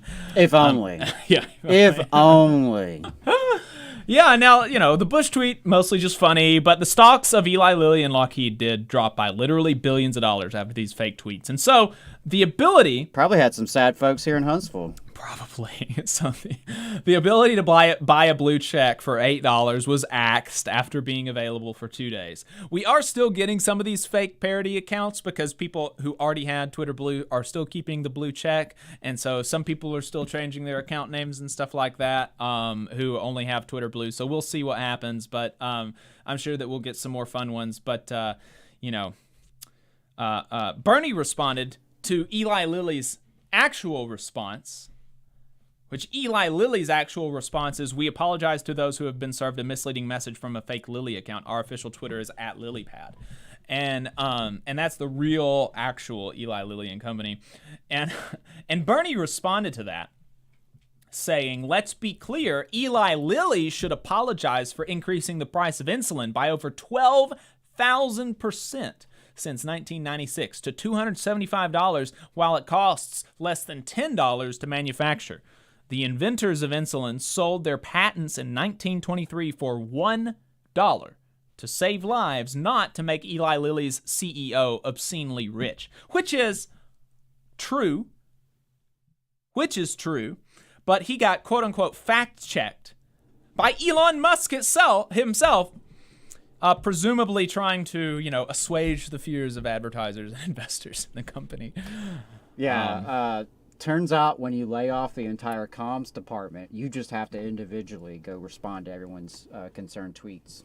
So we'll see how long he keeps that up. Yeah, I imagine not very long. Yeah, he said, "Full answer to insulin price question is complex. No, it's not.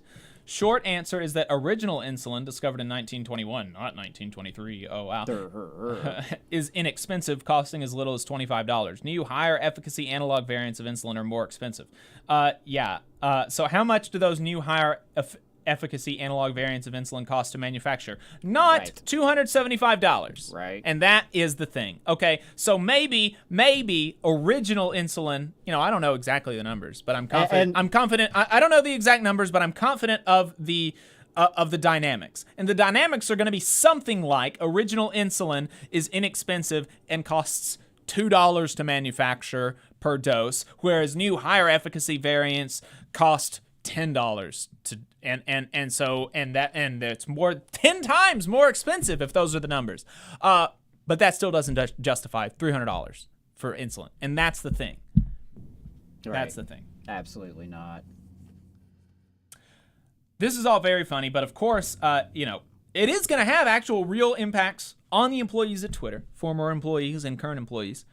It's going to have impacts on journalists who have built a following over the last decade, and all because we have a system that allows someone to just buy an entire thing that tens of thousands of people have worked to build as far as the code base, that hundreds of millions of people have used, contributed to the culture of over years. We have a system that allows one guy to just own that because he has some money. We have a system that allows one guy to own that thing that tens of thousands of people have built with their labor, that hundreds of millions of people have contributed to the culture of. We have a system where one guy can buy it because he has money. Our friend and comrade Josh Armstead from Unite Here Local 23 had some good commentary on this. In his tweet says, this chaos you're seeing on Twitter now is literally the same chaos many a worker goes through when a venture capitalist buys out a food place, a retail spot, a grocery store, or a coal mine, like our brothers and sisters down in Brookwood. Right. And then squeezes labor and quality to suck every penny before it goes belly up. So, I mean, this is what we're experiencing as users of Twitter, to the extent that, other people have made the incorrect decision to get on the platform, or that the employees of Twitter are experiencing. So many workers have to go through this all the time because we have a system that allows one person to control everything just because they have money. And I mean, you had some like personal anecdotes here, like right here in Athens, of that happening, right? Yeah. I mean, I'm aware of a firm in Athens that was bought out by a much larger company, and apparently that's been the MO of this company, is to snatch up smaller, firms around the area. And talking to some of the workers there, and these were fairly well compensated, these were white collar professional jobs. But the transition and the buyout resulted in worse working conditions, less input on the job, less clarity in terms of their policies and procedures, confusion. It almost certainly is going to lead to layoffs if it hasn't already, because of redundancies and looking at the organization chart. So this is something that workers experience a lot. I know the brothers and sisters you've been talking to down at the paper mill. Yeah. Multiple owners of the paper mill. And then, every time you get new ownership, that's a whole new set of problems potentially. Usually it is a new set of problems. And that's something that workers have to deal with. No one ever asks us. Mm-hmm. When a company is going bankrupt or a company is going up for sale, no one ever asks the workers what they think about it. Right. No one ever asks the workers what the future should be for the firm. Yeah. And that's why I think policies such as the right of first refusal, where the workers in a business would have the first right to purchase the business before it is sold to another capitalist or a collection of hedge funds or what have you. I think that's a very important policy that we should all be seeking to expand and implement here all over the United States, because it's a shame, as you mentioned, that just one rich guy can come in and take over a company and fuck up people's lives. Yeah. Just because he can and he wishes to. And, I think this really demonstrates a bigger issue as well, that we are led to believe that these folks like Elon Musk and Jeff Bezos, that these are brilliant entrepreneurs, they're geniuses, they are, you'll often hear people compare them favorably towards like politicians and government officials, that, if only we ran things more like a business. Right? If only we had people like Jeff Bezos and Elon Musk and these really smart guys. I mean, so much so, it's so ingrained in even working class people. Right. I have had many working class people tell me, well, he must be smart. He wouldn't be that rich. I've heard that about Trump. I've heard that about Musk. I've heard that about Bezos. Well, he must be brilliant. Otherwise, he wouldn't be a billionaire, right?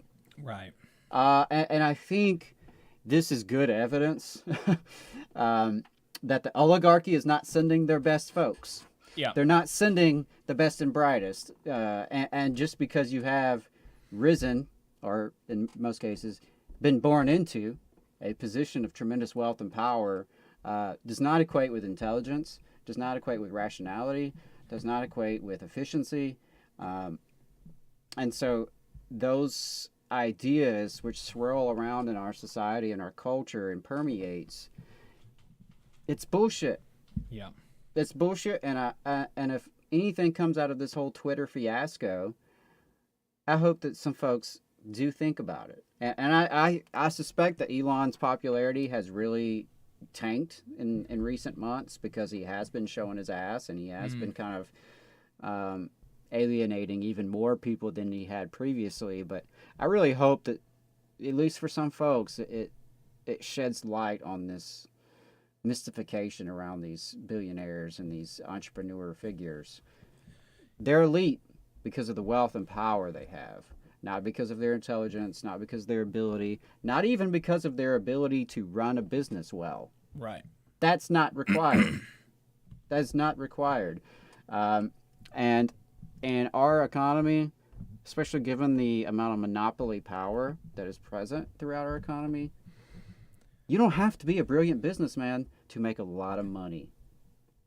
You just have to have the wealth and power already. You have to have the right spot in the hierarchy.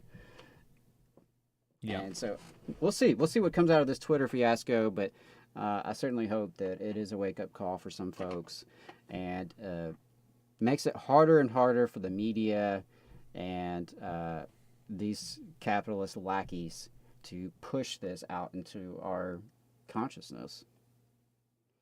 That's going to be it for us today, folks. We'll remind you during the show on next week, but don't forget, we have the Labor Council barbecue on Saturday, 1 week from today. We'll be heading there straight after the show. Food's going to be served at 1. It's going to be real, actual, good barbecue. We're not even talking about getting you stuff from like a good barbecue joint like Gibson's or Lawler's or something. I'm talking we're going to be having union members smoking stuff for like 12 hours, like real good briskets and barbecue. We'll have vegetarian options. RSVP, please RSVP if you can. We'd really appreciate it, so we know how much meat to buy, how much stuff to get. And you can do that at tinyurl.com/HSV Union BBQ. tinyurl.com/ that's a / HSV Union BBQ. Okay? Yeah, and check out the North Alabama Labor Council Facebook page. Yeah, it's posted there. If you're on the road or whatever, you can't type that URL in. Just look up North Alabama Labor Council. I really encourage folks to show up. It's going to be fun, and the food is going to be good. David is the one that's, I don't know, I think a lot of folks around here know David is good at cooking, good at smoking, and good at grilling and stuff. I've heard my Odyssey brother Al is going to be cooking as well, and I've heard very good reviews about his cooking. So yeah, it's going to be good. And if you're not a union member, this is all paid for by the Labor Council, so there's no admission fee. We want union members to come out, socialize, fraternize, fellowship, all that good stuff. But we also want non-members to come out. That's right. And talk to us about our experiences in our unions. Talk to us about how they can form a union in their workplace, or maybe non-members in our own workplace. We're going to give you a get out of jail free card, and we're not going to harass you about being a freeloader, and we'll explain to you why you should be a member. That's right. And I think it's going to be fun. We might have some games, I think. And if you're a progressive activist who is not, you're not really in the labor realm so much, but you are involved in, progressive politics or community organizing, this is a great opportunity to network. And to build relationships with folks who are in unions, and vice versa. I think it would be beneficial for the union folks there if you show up and talk to them. So I want to put that out there to anyone listening. Really, really encourage folks to take advantage of that. And I had I had another plug as well. If you didn't.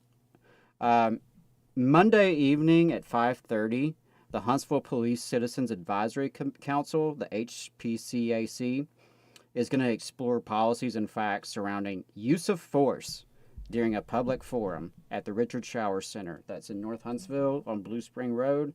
So we have talked quite a bit on this show about the criminal injustice system in Huntsville.